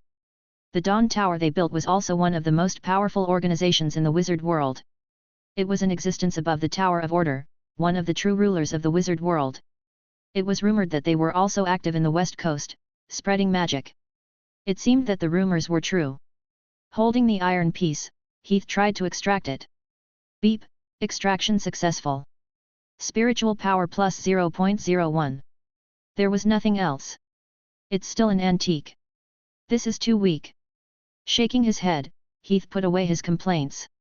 Although the iron piece did not contribute much attribute value, it was an antique left behind by the Dawn Tower and had a high research value. Even if it was sold, many wizards would be interested in it. After putting away the iron piece, Heath continued to explore the surroundings. Since there were traces of wizard activity here, he should be able to find more extraordinary items. The situation was just as he had guessed. Beep! Extraordinary substance found. Extractable. Beep! Extraordinary substance found. With the help of the system, Heath found many items in the ruins. There were broken hourglasses, rusty compasses, silver brooches, and so on. The most valuable one was the silver badge. It was a genuine wizard tool. Although it was only at the apprentice level, it used a lot of primitive magic knowledge and was of great value for research. While searching for various materials, Heath explored the area. When he came to the side of a broken pool, he suddenly heard footsteps behind him. He saw a knight running towards him. It was one of the knights who came with him. Heath remembered that his name was Javier. Sir Wizard. Javier ran in front of Heath and bowed. Burbot and I found a ruined building over there. We can reach the other end of the ruins from there. After a pause, he added, but we ran into trouble in front of the ruins. Chapter 219, Palace. Following Javier all the way to the west side of the ruins, Heath soon came to a dilapidated building. It looked like a palace.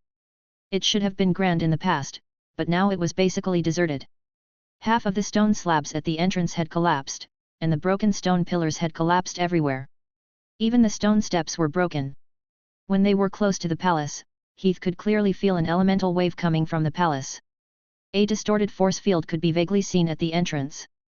Javier explained, "Burbot and I saw this palace when we came here. From the map, we can see that this palace is the other end of Twilight City, but we can't get in no matter what."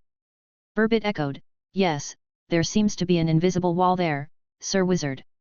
Let me see." Heath walked up the broken stone steps and came to the entrance of the hall. Half of the hall's door had collapsed. Large slabs, stone pillars and all kinds of broken bricks and tiles piled up at the door, almost completely blocking the door, leaving only a small hole. However, the surface of the door seemed to be covered with a layer of film, like an invisible door. The entire space under the film was distorted. Javier said, "Sir, it's here." Heath glanced left and right, picked up a stone, and threw it at the door. The moment the stone touched the film, there was a bang, and it was bounced to the side by an invisible force field. A ripple appeared on the thin film, as if a stone had been thrown into a calm lake. Heath touched his chin. Magic restriction. He then extended his spiritual tentacles to the magic restriction in front of him to analyze it. In the field of magic, it was the same thing. Potions, restrictions, magic arrays, these were all formed by the arrangement of runes and the runic formulas. As long as one had a firm grasp of the basic knowledge, they would basically be able to understand everything in one go. Naturally, it would not be difficult for Heath. The spiritual tentacles that were like silk threads pierced into the thin film in front of him, and Heath quickly figured out the structure of the restriction. Force field defensive spell? It's really like the arrangement of the structure of Atlas. Is this how ancient wizards used the arrangement of spells? It's really so rough and straightforward. After understanding the structure of the restriction, Heath immediately began to dismantle the restriction. In the spiritual force field that only wizards could see, thousands of thread-like spiritual tentacles pierced into the energy film in front of them. The energy film also lit up with densely packed runes and character arrays. The threads that pierced into the energy field began to quickly cut the runes next to them and change the original arrangement. As the arrangement of these threads was rewritten, one could clearly see layers of ripples appearing on the membrane force field in the real environment, just like the surface of a boiling lake. This continued for a while. Zi. A soft sound was heard. The surface of the membrane trembled violently for a while, and then it collapsed like a melted candle. Hoo. A gust of cold wind blew out from inside, indicating that the door had been opened. Strange. Has anyone opened this restriction before? Heath touched his chin. During the process of analyzing the restriction, he felt that the restriction seemed to have been moved by someone. Many runes seemed to have just been restored under the self-repairing runes of the restriction. Maybe it's because the runes in the magic array are reset regularly. After thinking for a while, Heath didn't have any more ideas. He took out a torch from his dimensional pocket and lit it. He said to Javier and Burbot behind him, "Let's go in and take a look." Javier looked at the dark cave and said timidly, "Sir, we'll help you guard this place. If anything happens, we can inform you in time and call everyone here." Heath thought for a moment and said, "All right then." These two were just ordinary knights. They would not be of much help even if they followed them. After saying that, Heath held his torch and walked forward alone. However, he had only taken 2 steps when he suddenly felt something. He suddenly turned his head and looked down the stone steps. Heath frowned. Just now, he clearly felt that there seemed to be something down there. However, when he turned his head to look, there was nothing there. This was not the first time he had felt this way. It was the same when he had just arrived at the ruins. Even when he was infected by the strange oil painting, there seemed to be a voice that woke him up. Was it an illusion? Or was there really something targeting him? He thought for a moment but had no idea. Heath could only put this aside for the time being and walked into the palace with a torch in his hand. The first thing that came into his view was the hall of the palace. The high dome had completely collapsed. Large slabs, stone pillars that were dozens to hundreds of meters high, broken bricks and tiles were piled on top of each other.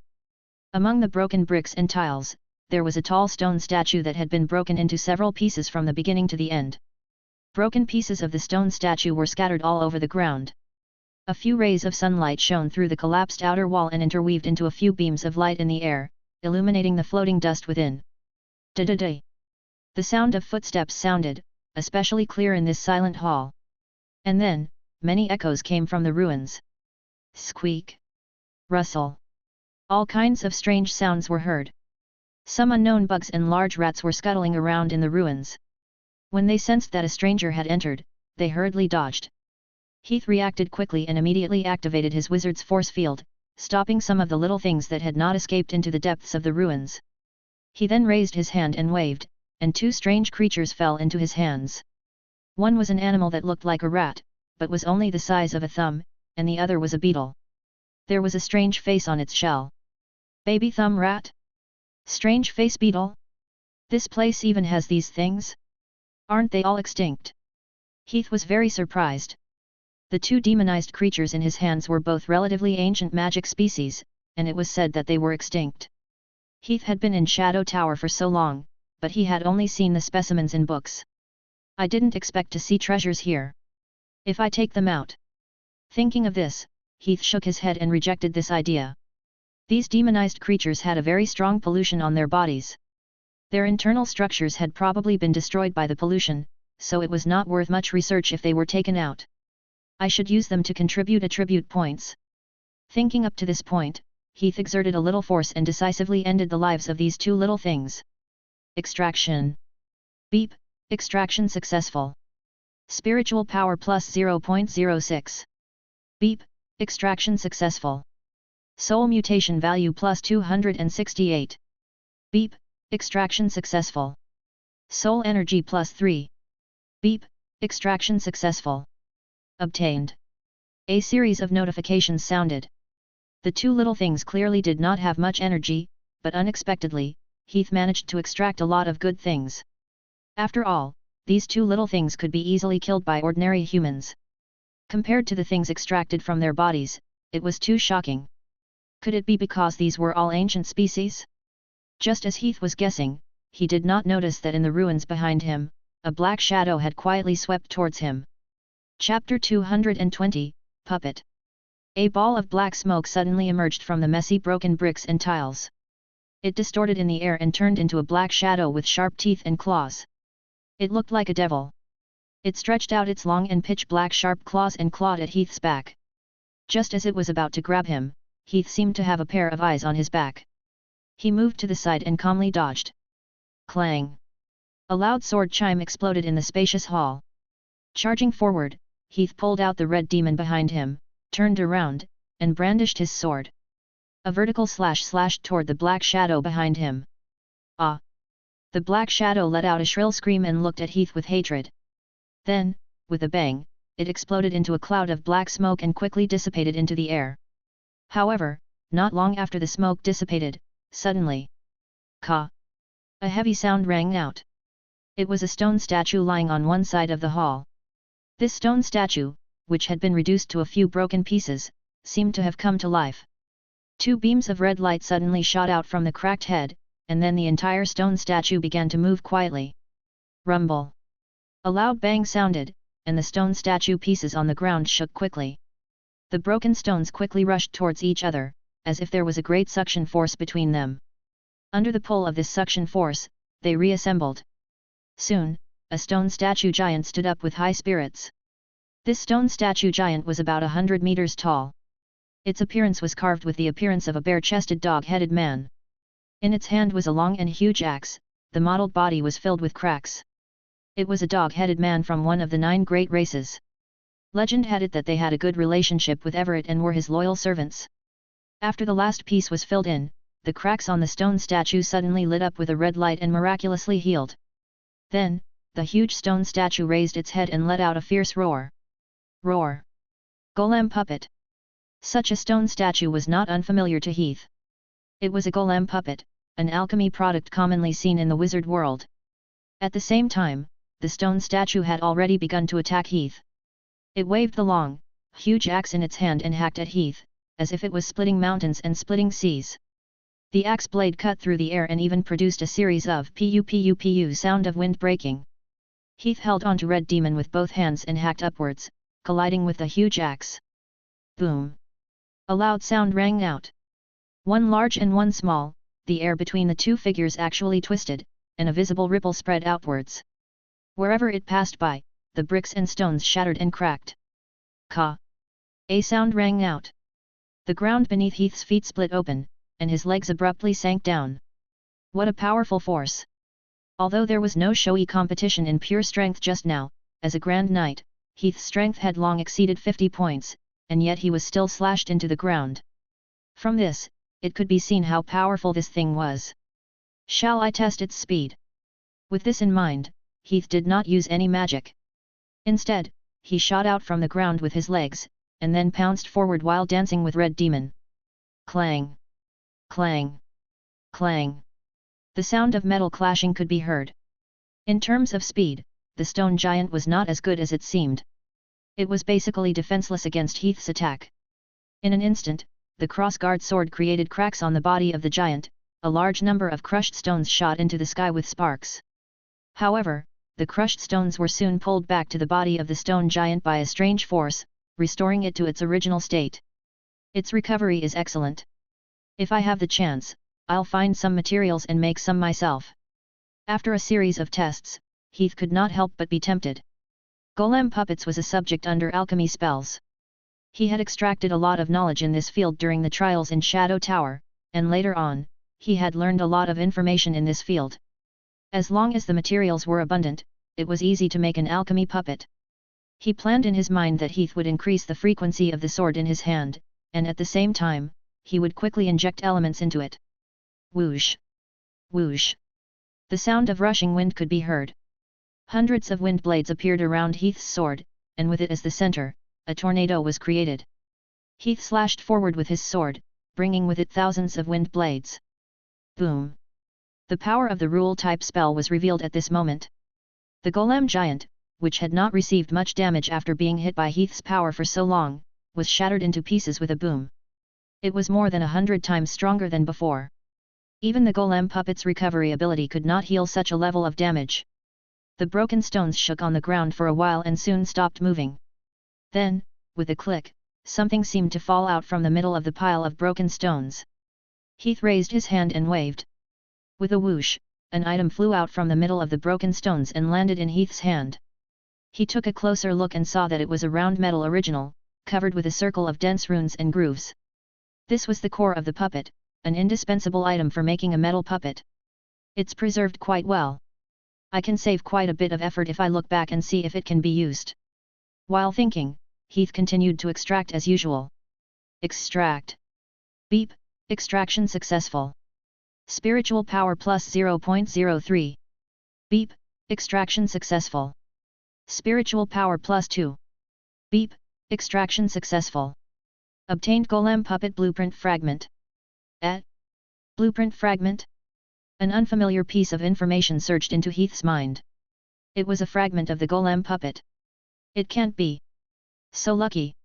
He had just thought of getting some golem puppets for himself when he turned back. He did not expect to get the blueprint of the golem puppet after that. It was really as if God was helping him.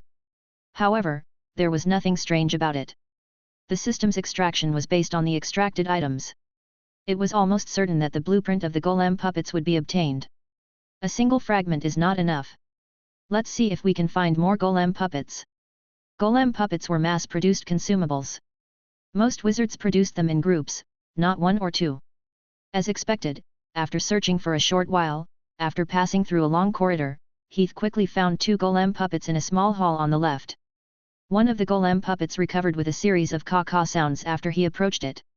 The other one was probably broken and did not have any reaction. He drew his sword, mobilized his magic power, and slashed out. Boom! The golem that had just recovered shattered into a pile of rubble under Heath's wind blade. Extract. Beep, extraction successful. Spiritual power plus 0.06. Beep, extraction successful. Obtained golem puppet blueprint fragment. Beep, extraction successful. Heath dug out the remaining broken golem puppet's core. However, he didn't know if it was damaged too badly or something else, but he tried to extract it, but he didn't get any response. It did not matter. There were many more here anyway. These golem puppets were probably used by the master of this place as the basic guards of the hall. They were everywhere along the way. Most of them were broken due to the passage of time. However, some of them were still in operation. Those who could recover were all cut into pieces by Heath with his sword, and the core was taken away. As he swept his way in, Heath killed dozens of golem puppets and gathered the blueprint of the golem puppets neatly. Whew! After killing the last golem puppet, Heath leaned on the stone pillar to sit down and rest. Although sword wind was powerful, it consumed a lot of energy. This series of battles also made Heath somewhat tired. He took out a bottle of potion to recover his magic power from his dimensional pocket and drank it. Heath rested for a while before he finally recovered. I'm already so tired after dozens of sword swings. It's still too difficult to use a rule-type spell with the strength of a beginner wizard. This feeling reminded Heath of the time when he used Hellfire Sea as an apprentice. He was almost exhausted after using it. I should advance to an intermediate wizard as soon as possible. Heath shook off the messy thoughts in his head, stood up, and continued to explore. At this time, he had arrived at the depths of the hall. In front of him was a long corridor with an abnormally high dome. On the left was a row of cross-shaped windows, and on the right were murals. On the murals were group portraits of Twilight City. There were hundreds of civilians kneeling to Everett, a group of people dancing around the fire, and so on. There was another person standing next to Everett. He looked like a human, but he had a pair of horns like Everett's on his head, and his skin was red like Everett's. He seemed to be very close to Everett. Everett was holding his shoulder and receiving the worship of the people in front of him. I wonder what this palace used to be for. Although the golem puppets were useful, they were not cheap to build. Along the way, there were hundreds of golem puppets that could no longer operate, and this was only a part of the hall. While he was thinking, Heath walked forward and soon arrived at the end of the corridor. At the end of the corridor was a huge door. The door seemed to be made of metal, and its surface was inlaid with large rivets with complicated patterns engraved on it. The other parts of the hall were in tatters, but the door seemed to be well preserved. Heath walked forward and was about to push it open. No. Suddenly, a voice came from behind. Don't open it, Mr. Wizard, or you'll get into big trouble. No, don't provoke the Son of God. Chapter 221, Backtrack. No, don't provoke the Son of God. Heath was shocked. He quickly grabbed the cross-shaped sword and turned his head. He didn't know when, but he saw a figure appear behind him. It was a young girl about 10 years old. Her hair was tied back into a ponytail. What was surprising was that she was translucent. A ghost. Obviously, it was a ghost. The girl quickly said, I mean no harm. As she spoke, she raised her empty hands and gestured to Heath. A ghost that could communicate? This discovery surprised Heath. After all, the souls of normal creatures would be damaged to varying degrees after they died. They were either crazy or stupid. It was rare to see people who could communicate. Heath asked cautiously, Who are you? The girl introduced herself, I'm Nina from Aries College. Nina Forrester. Nice to meet you. Aries College. Heath tried to recall in his mind, but he couldn't find any clues related to this wizard organization. Nina said again, I'm not a wizard from the Western continent. I'm a wizard from the land of Farron. A few years ago, I came here to explore with a few friends and met with misfortune. The sealed land was relatively peaceful except for the period when the wraiths exploded. Therefore, there would occasionally be some wizards who used various methods to sneak in. They were trying to find something valuable in this sealed ruins world. Heath asked curiously, Are you a wizard from the land of Farron? The land of Farron was a piece of land in the middle of the wizard continent. It was the place with the highest element content and the richest resources in the wizard world. It could be considered the center of the wizard world. Nina placed a hand on her chest and softly chanted a spell. As the spell was chanted, some blue light spots quickly gathered around her and quickly formed a flying elemental spirit. Heath's eyes lit up. Elemental chant. This was a small trick to control the elements. Through a few short lines of characters, the elements were gathered around to form a materialized element. Heath relaxed his guard a little.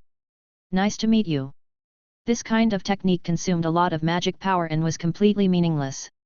Only wizards who were in an area full of magic power like Farron would do such a meaningless waste. Nina smiled. Nice to meet you. Heath continued to ask, You asked me not to open that door just now because... Nina did not say anything. Instead, she put her hands together and began to chant a long incantation. Judging from the structure of her incantation and the fluctuation of the surrounding elements, it should be a light and shadow spell. It seemed to be similar to the time reversal. As expected, as the incantation was being chanted, the surrounding scenery began to change rapidly. The sunlight outside the window became stronger and weaker. The sun rose from the west and fell from the east. After a few days of this cycle, a few voices sounded from behind. Teacher! Teacher, there are so many golem puppets outside. We won't be discovered, right? Humph, are you doubting a wizard's invisibility spell? How is that possible? I'm just, being prepared. All right, since you're worried about those messy things, why don't you focus on looking around? It's rare to come to this damned place. Wouldn't it be a pity if you didn't bring anything back? Two cloaked spellcasters walked over from behind. One of them was an elder official level wizard, and the other was a younger one who was probably an apprentice. The two of them were probably here to explore the palace as well. After entering, they walked all the way into the depths of the palace. However, unlike Heath, they had both cast invisibility spells. Moreover, it seemed to be a very high-level invisibility spell. They did not disturb the golem puppets outside and just swaggered in. Soon, they arrived at the corridor where Heath was at, and just like before, they went through the corridor and arrived at the door at the end. What a big door! Can it be pushed open? We are wizards, not lowly mortals. Are you going to use brute force to push it open? Idiot! The old wizard chanted a spell and summoned a stone giant that was more than 10 meters tall. The stone giant walked forward and pushed the door with both hands. Rumble! The ground shook, and the door slowly opened on both sides. At this moment, something strange happened. A thick black smoke suddenly surged out of the door, accompanied by an unusually strong aura of death. It was as if millions of wraiths were hiding inside. With this aura of death, a huge monster walked out. It was a monster that seemed to be a combination of a goat and a human. It had 4 limbs and a human body, but its face was that of a goat. Its head had a pair of goat-like horns, and its skin was fiery red. It was like a ball of burning flames. What? What is that? This is... The old wizard and his apprentice standing in front of the door were completely stunned. At the same time, the monster inside the door turned its 2 big eyes and looked at the two of them. As it looked at them, the corners of its mouth cracked into an ugly smile, it even let out a hee-hee sound. The old wizard and his apprentice shuddered. Run! Without any hesitation, they turned around and left in an instant. However, before they could run out, the monster inside opened its mouth and 2 long tongues flew out of its mouth, heading straight for the old wizard and his apprentice. The old wizard quickly waved his staff and summoned several ice walls to block the tunnel. Each ice wall was several meters thick, even compared to an ordinary castle wall. However, in front of the monster's tongue, it was as fragile as a piece of paper. When the tongue came straight at it, it was instantly pierced through one by one as if it was breaking dry weeds. The tongue quickly passed through all the ice walls, and then wrapped around the old wizard and his apprentice, dragging them back. Caw-caw! 2 sounds. The old wizard and his apprentice immediately entered the monster's mouth. Hee-hee-hee! The monster stuck out its long tongue and licked its thick lips in satisfaction. Then, it rolled its eyes and landed on the corridor outside. Its eyes were greedy and pleasantly surprised. It moved its legs and walked out of the door. However, the moment it stepped out of the door, the room immediately lit up with a dazzling light. Under the light, a magic array faintly appeared. Crash! A string of black chains surged out of the magic array. These chains were like wriggling snakes, quickly moving forward. They quickly wrapped themselves around the monster's body and dragged it back. Rumble! The opened door closed again. Heath opened his mouth. Even though he knew that this was just an image, he still felt a chill down his spine. What the hell is this thing? That was an official rank wizard. The defensive spell just now had a strength of at least 200-300 degrees. However, this level of defensive spell was as weak as a piece of paper in front of a monster. An official rank wizard didn't even have the chance to resist and was reduced to food? Chapter 222, Warning. Heath frowned. What's going on? What's in there? Only then did he notice that the walls around him were full of potholes. It was obvious that they were caused by magic. Nina said, the Son of God. She raised her hand and drew a line in the air. The scenery in front of her changed rapidly. It was still the palace, but time seemed to have traveled back tens of thousands of years. Thousands of humans were crawling on the ground in the square at the entrance of the hall. In front of them, Everett stood proudly on the observation platform on the stone steps. Beside him stood a strange creature that looked similar to him. Its appearance was more human-like. It was the painting on the wall next to it. Nina explained, when Everett ruled this land, he left behind many children. According to my investigation, the one living here is one of the children he gave birth to with humans. After the Battle of the Gods, a wizard took a fancy to its bloodline and secretly captured it, trapping it in this dungeon to do research in private. It wasn't until the incident with the wizard later that it was exposed here. But at that time, Everett's children had already been heavily contaminated by the wraith. Once it was removed, the wraith on its body would explode and trigger the wraith tide. Therefore, after weighing the pros and cons, the wizards of the Western continent decided to keep it. Heath was skeptical. Judging from the strength displayed by the monster just now, it was definitely not inferior to an advanced level wizard. It was impossible for the fortress to know nothing about it with such high energy intensity. How could it be? As if she had guessed the doubts in Heath's heart, Nina suddenly said, Bloody Fortress and the Tower of Order all know about it. Hearing this, Heath's expression became even more confused. Since the fortress knew about such an important matter, how could they not inform Viscount Carson, who was stationed in this generation?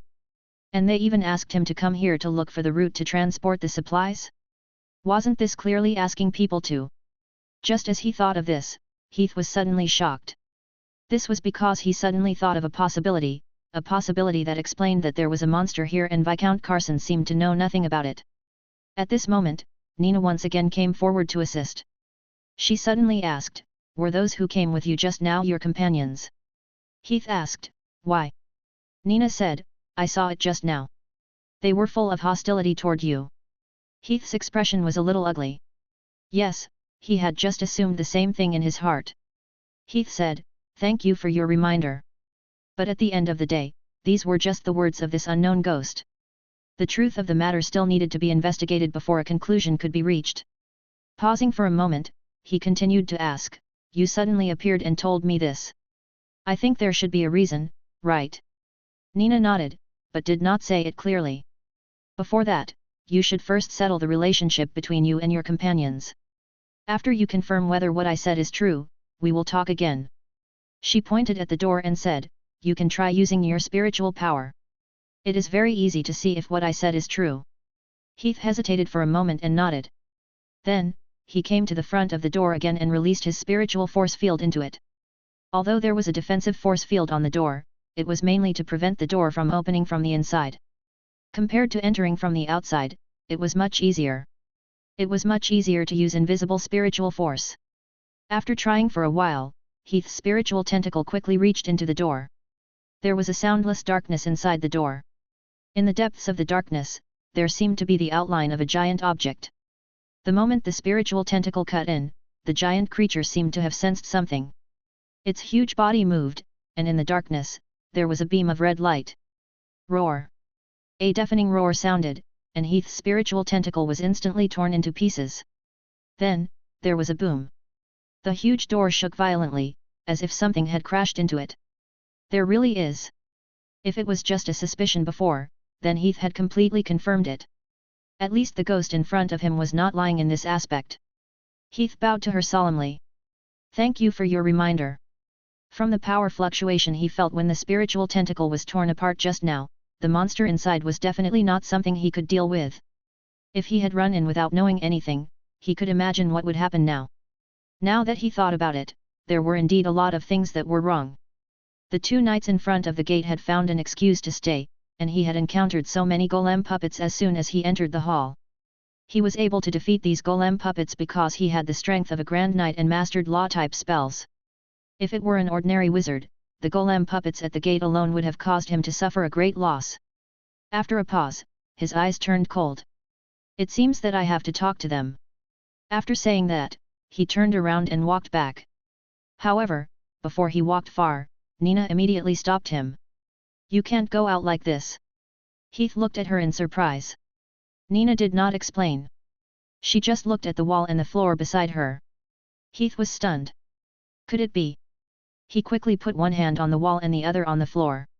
He spread out his spiritual tentacles and seeped down.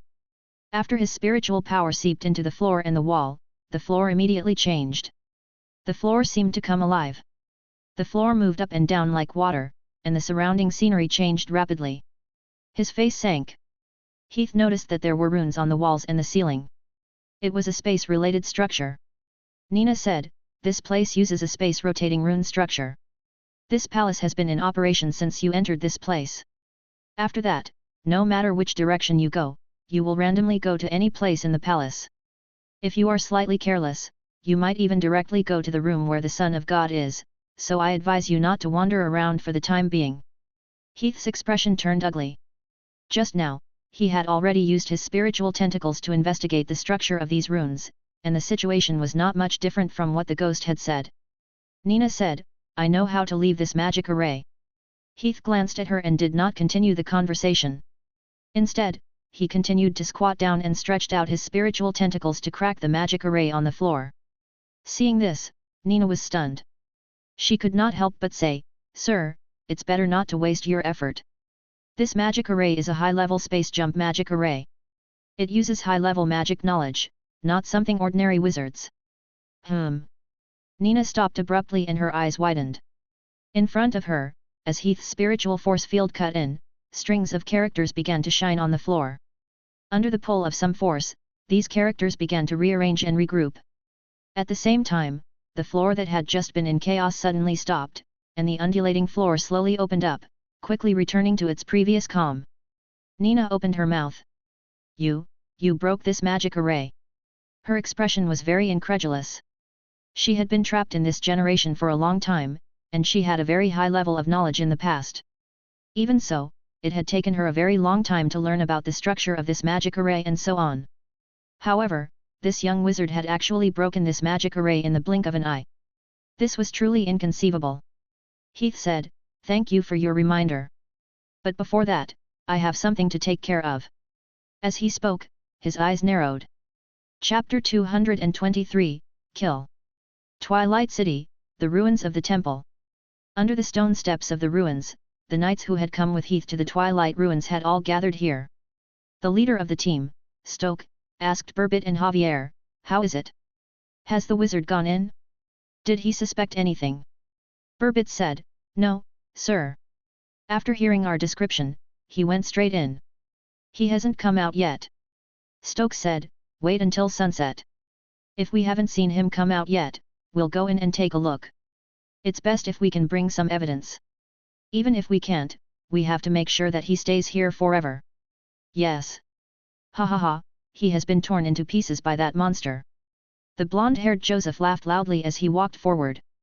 His face was full of joy after venting his anger. This narrow-minded knight did not forget the conflict between him and Heath. Feeling that it was not enough to vent his anger, he gritted his teeth and added, "It's just a pity that I didn't chop off his head with my own hands." As he spoke, he pulled out his cross sword and waved it twice in his hand. "It doesn't matter. You still have a chance now." At this moment, a voice suddenly sounded from the temple. The faces of the knights below the stone steps changed in unison. Clang! Clang! The cold sound of metal interweaving rang out. The knights drew out their cross swords at the first opportunity. The sharp edge of the swords pointed straight at the open door on the stone steps. At the same time, there was a sizzling sound from the door. The distorted space on the surface of the door rippled. Then, a figure walked out from the door.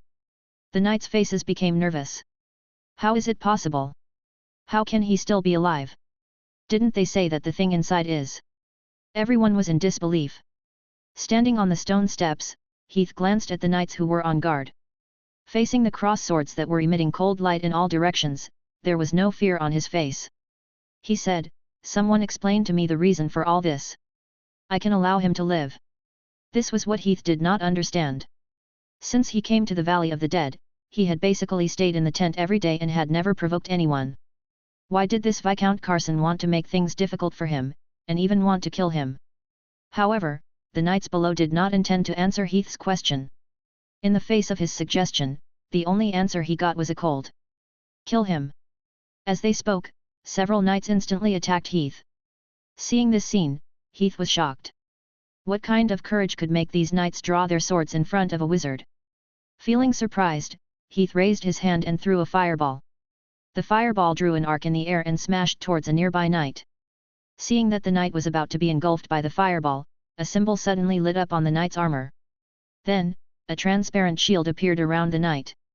Boom! The fireball exploded on the transparent shield, turning into sparks that scattered in all directions. Then, the cross-shaped sword cut through the flames in the sky, and the sharp sword in the knight's hand stabbed towards Heath's face. So that's how it is. Is it a wizard tool? Looking at the knight's armor, Heath raised his right hand and stretched out 2 fingers at the same time. He pinched the cross-shaped sword lightly and caught the blade of the cross-shaped sword. The cross-shaped sword in the knight's hand froze in the air and could not move. The knight's face changed slightly. He quickly tried to pull the cross-shaped sword back, but no matter how hard he tried, the cross-shaped sword did not move at all. It was as if what caught the cross-shaped sword was not 2 light fingers, but a powerful giant pincer. Without waiting for him to try again, Heath had already twisted his finger to the side. Crack! The cross-shaped sword's blade was broken. Heath then took a step forward with the broken blade in his hand. As he moved, hundreds and thousands of wind blades appeared around him, as if he was an army instead of a single person. Heath caught the broken sword, rolled up the thousands of wind blades, and pounced down from the top. Javier! Dodge! The violent wind blades hit the transparent shield in front of the knight. However, the shield that was able to block the fireball was not able to withstand a single blow from the thousands of wind blades. In just an instant, it was torn into pieces. The wind blades that broke through the shield were like a tiger that had escaped from its reins, charging straight at the knight. Pft! Pft! Pft! Broken limbs flew all over the sky, and hot blood sprayed into the sky. The knight who had lost his protective shield was instantly killed. The knights who were originally attacking were all shocked. How is this possible? Why? Why can't the magic armor block his spell? Isn't he a beginner wizard? The knights were all shocked. The armor they were wearing was all magic armor enchanted by wizards. There was an official medium-level defensive spell imprinted on it. Logically speaking, even an intermediate-level wizard's attack could be blocked. However, in front of Heath, they could not even last a round before they were easily killed. Their original fighting spirit instantly disappeared, and the knights made the decision at the first moment. Run! Someone shouted, and the knights immediately turned around and left. However, they wanted to run, but Heath was not going to let them go. With a clang, he pulled out the red demon behind him and chased after them. These were only ordinary knights, and the strongest one was only an advanced knight. In terms of agility and speed, how could they be a match for a grand knight like Heath? They were easily caught up to by him. Heath did not stand on ceremony. He drew his sword and hacked at them, naming them one by one. In just a few minutes, several knights who had followed him were all hacked to death on the ground. Some of them were so miserable that one could not even find a complete corpse. Then, Heath walked to a knight whose corpse was still intact. He reached out his hand and grabbed down. A light blue soul was grabbed out of the corpse. The new soul still had a clear mind, and it panicked as soon as it saw Heath. Heath flicked his finger, and a line of fire shot onto the soul, quickly engulfing his whole body and burning fiercely. Ah! Don't! Let me go! The knight who was burned by the fire let out a shrill scream. His face was distorted, and he kept begging Heath. However, Heath didn't show any mercy. Instead, he increased the intensity of the flames. After this continued for a while, the scream of the knight's soul gradually weakened until it was completely dead. At this time, the knight's soul also became dull and silly, as if it had lost its mind. Seeing this, Heath waved his hand and extinguished the flames on the knight's soul. Then, he asked the knight's soul, "Tell me, what exactly is going on?" Chapter 224, Artifact Spirit. We don't know. Everything was done by Viscount Carson. He said to lure you here and let you be killed. The reason? We think it might be related to the Partridge family. Heath was slightly stunned. Partridge? He asked in puzzlement. Winston. The only thing Heath could think of related to Partridge was Winston. As expected. The knight's soul explained, Viscount Carson's family is a subsidiary family of the Partridge family. We heard that not long ago, young Master Winston was reprimanded by Sir Robert. It is said that the reason is because of you. Heath narrowed his eyes. If that was the case, then the situation could be explained. This Partridge family. They are really not an ordinary tyrannical family. Is there a need to do such a thing for such a trivial matter? Frowning, Heath waved his hand, and a ball of flame exploded on the knight's soul in front of him. Then, with a tragic scream, the knight's soul was destroyed. It seems that you are in trouble. A voice sounded, and the ghost, Nina, appeared beside Heath. Her red dress looked gloomy in the empty ruins. She said, I know about the Partridge family. They are a relatively influential family in the West Coast.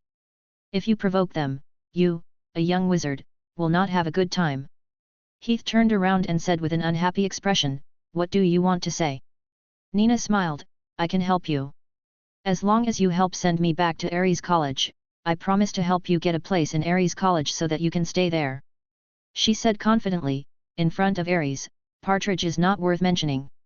Heath raised his eyebrows. He did not expect this ghost to be so arrogant. After all, the Partridge family was one of the top wizard families on the West Coast.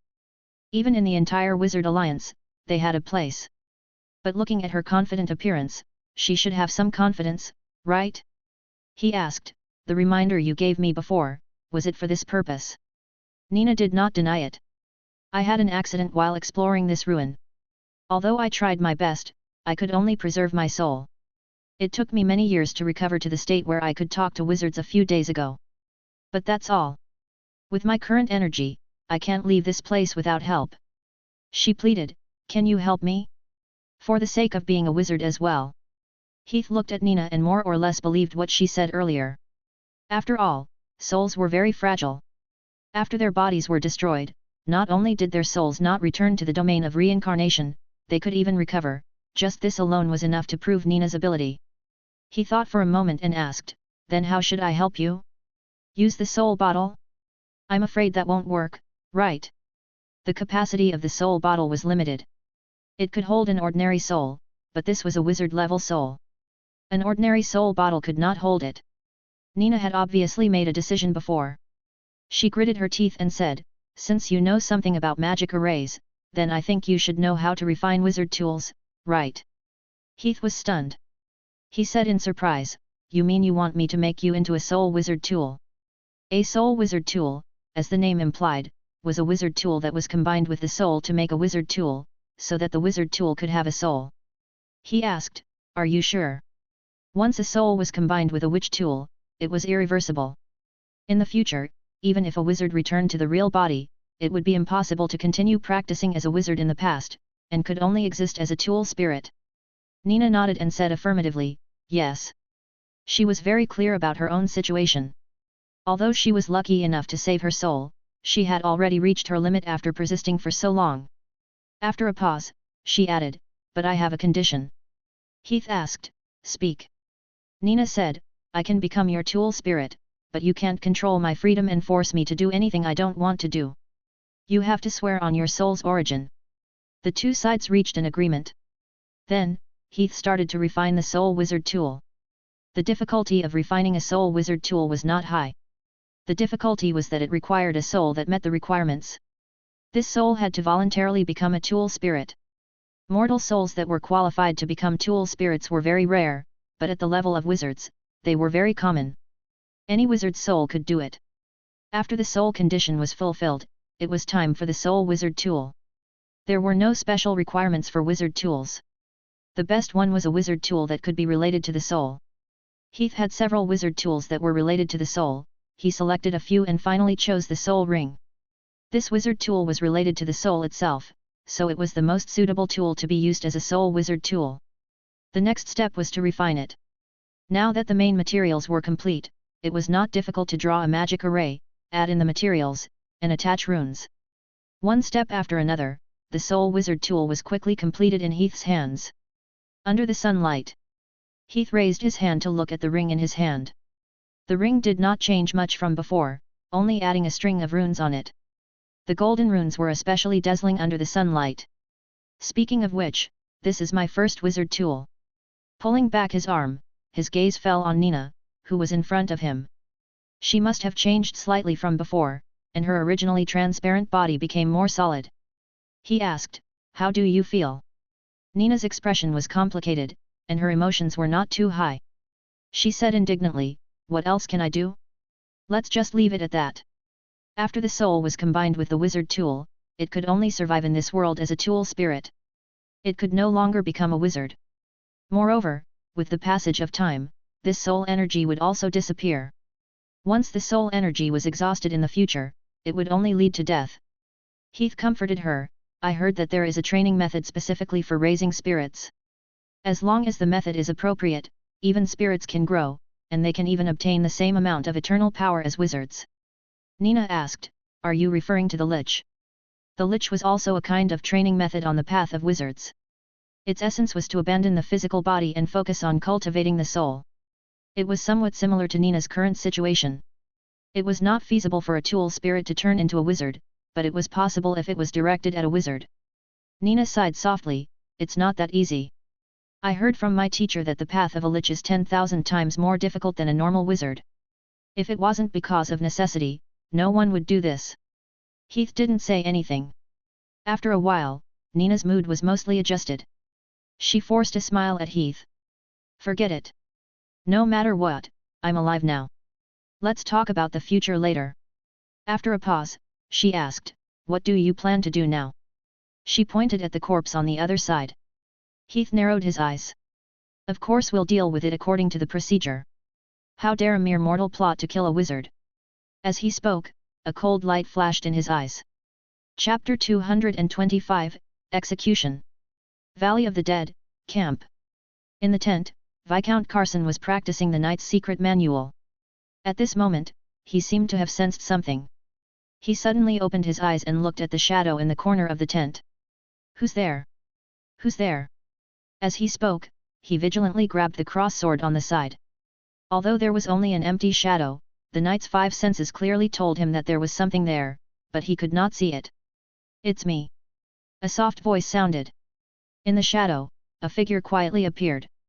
He had a black cloak, black hair, and a dark red greatsword behind him. It was Heath. Viscount Carson's pupils contracted slightly. "It's you." Heath looked at Viscount Carson. "Why? Are you surprised to see me, Viscount?" Hearing this, Viscount Carson realized that he had lost his composure. He quickly covered it up and said, "Ha, you misunderstand, Sir Wizard." Although there was a smile on his lips, the hand holding the sword became tighter and tighter. "I was rude just now, but I didn't expect you to come to visit me in the middle of the night. So the mission of the Twilight Ruins is, clang." Just as he said this, he suddenly pulled out the cross-shaped sword without any warning and slashed at Heath. This sword came very suddenly. A bright silver light suddenly exploded in the tent, and the cross-shaped sword pounced on Heath's face like a bolt of lightning. It was about to cut Heath in half, but at this moment, a silver light suddenly flashed in front of Heath and formed a shield to block his way. Clang! The sound of metal clashing. The heavy cross-shaped sword did not move at all on the mimicry shield, not even the slightest ripple was stirred up. Viscount Carson's expression changed. He quickly turned around and left. At the same time, he opened his mouth and shouted, "Come!" Before he could finish his words, his voice suddenly stopped. It was as if a large hand had suddenly covered him and firmly held him. Viscount Carson's entire body was frozen in the air, and his open mouth was completely frozen. Heath walked over with a smile that was not a smile. "Viscount, is this how you welcome me?" Viscount Carson wanted to say something, but his mouth was controlled and he could not open his mouth. He could only keep rolling his eyes to signal to Heath. Heath let go of his control over his mouth. Viscount Carson quickly begged for mercy. "It was young Master Winston, it was young Master Winston who asked me to do it. Sir Wizard, I did not mean to target you, I was just obeying orders. Please spare me, please spare me." Good guy, it was really this guy. Although he had already guessed this possibility from the knight's soul, Heath still found it difficult to accept the real answer from Viscount Carson. Was he really going to kill him just because he did not accept his offer? Even for a second generation, this was a little too overbearing, right? He narrowed his eyes. "Is that so? Then why did he want to harm me?" Viscount Carson said, I don't know.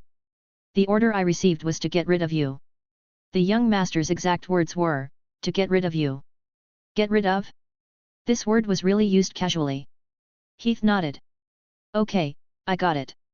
At this point, he did not stand on ceremony. He raised his right hand and slowly tightened the net. Following his movements, Viscount Carson's neck also seemed to be strangled by a hand. Step by step, it shrunk, distorted, and deformed. The Viscount's entire face was rapidly turning red and purple because he could not breathe. Veins popped up on his forehead. Crack! Viscount Carson's relatively strong neck was twisted and broken from the middle. His two eyes bulged out for a moment, and then his head leaned to one side without making any sound. Plop! Viscount Carson's body fell to the ground. After dealing with Viscount Carson, Heath stood there and pondered for a while. He thought that the dispute with Winston was over, but he never thought that this second-generation heir would secretly send assassins to assassinate him. I've really underestimated the tyranny of these second-generation heirs. Following that, Heath carried out the extraction on Viscount Carson as usual. After all, he was an advanced-level knight, so he could more or less extract some valuable things from his body. Strength, agility, and vitality were all increased by 0.1.